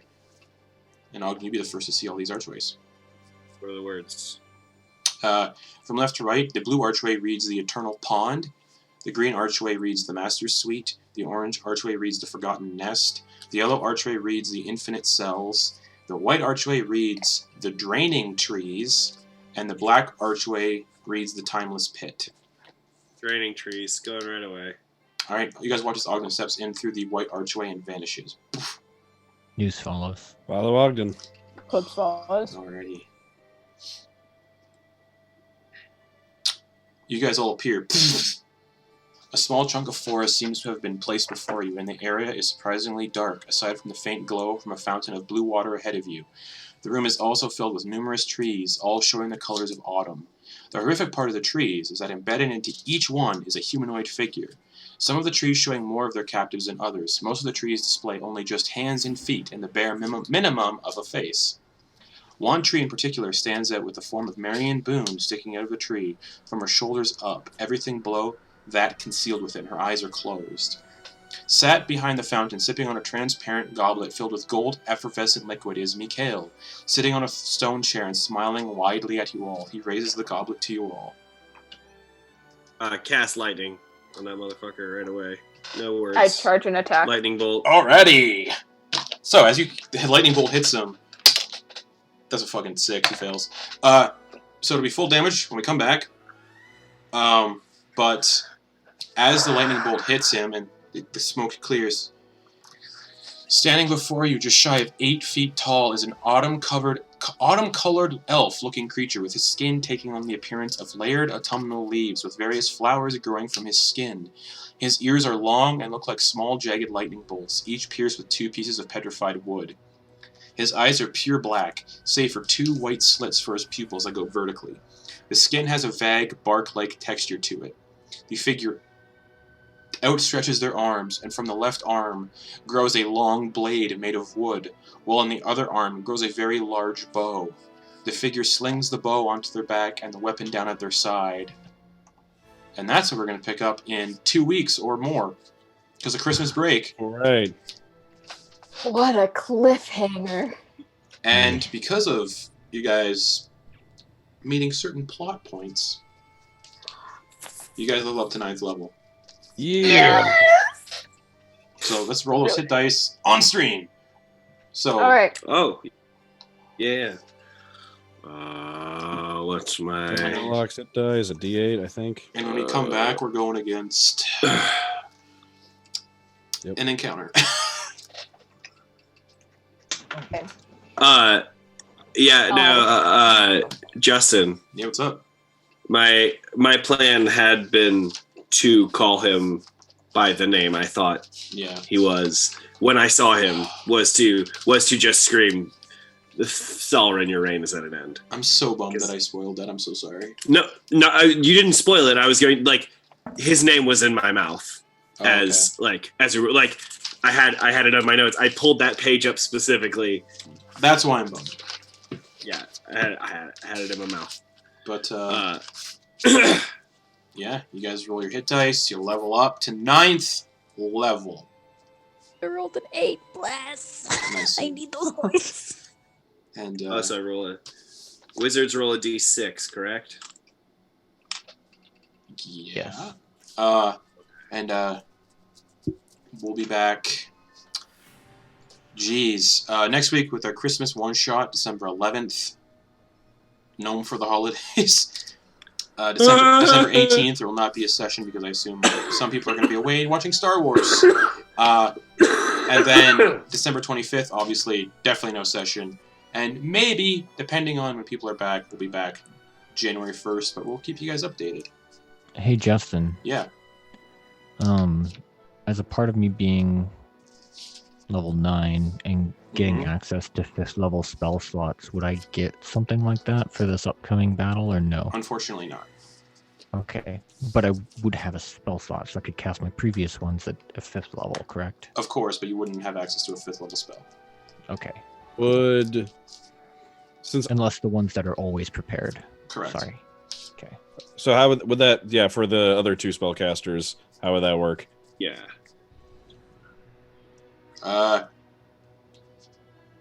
We'll talk about it off stream Okay. Great. because I don't know how to say on the spot.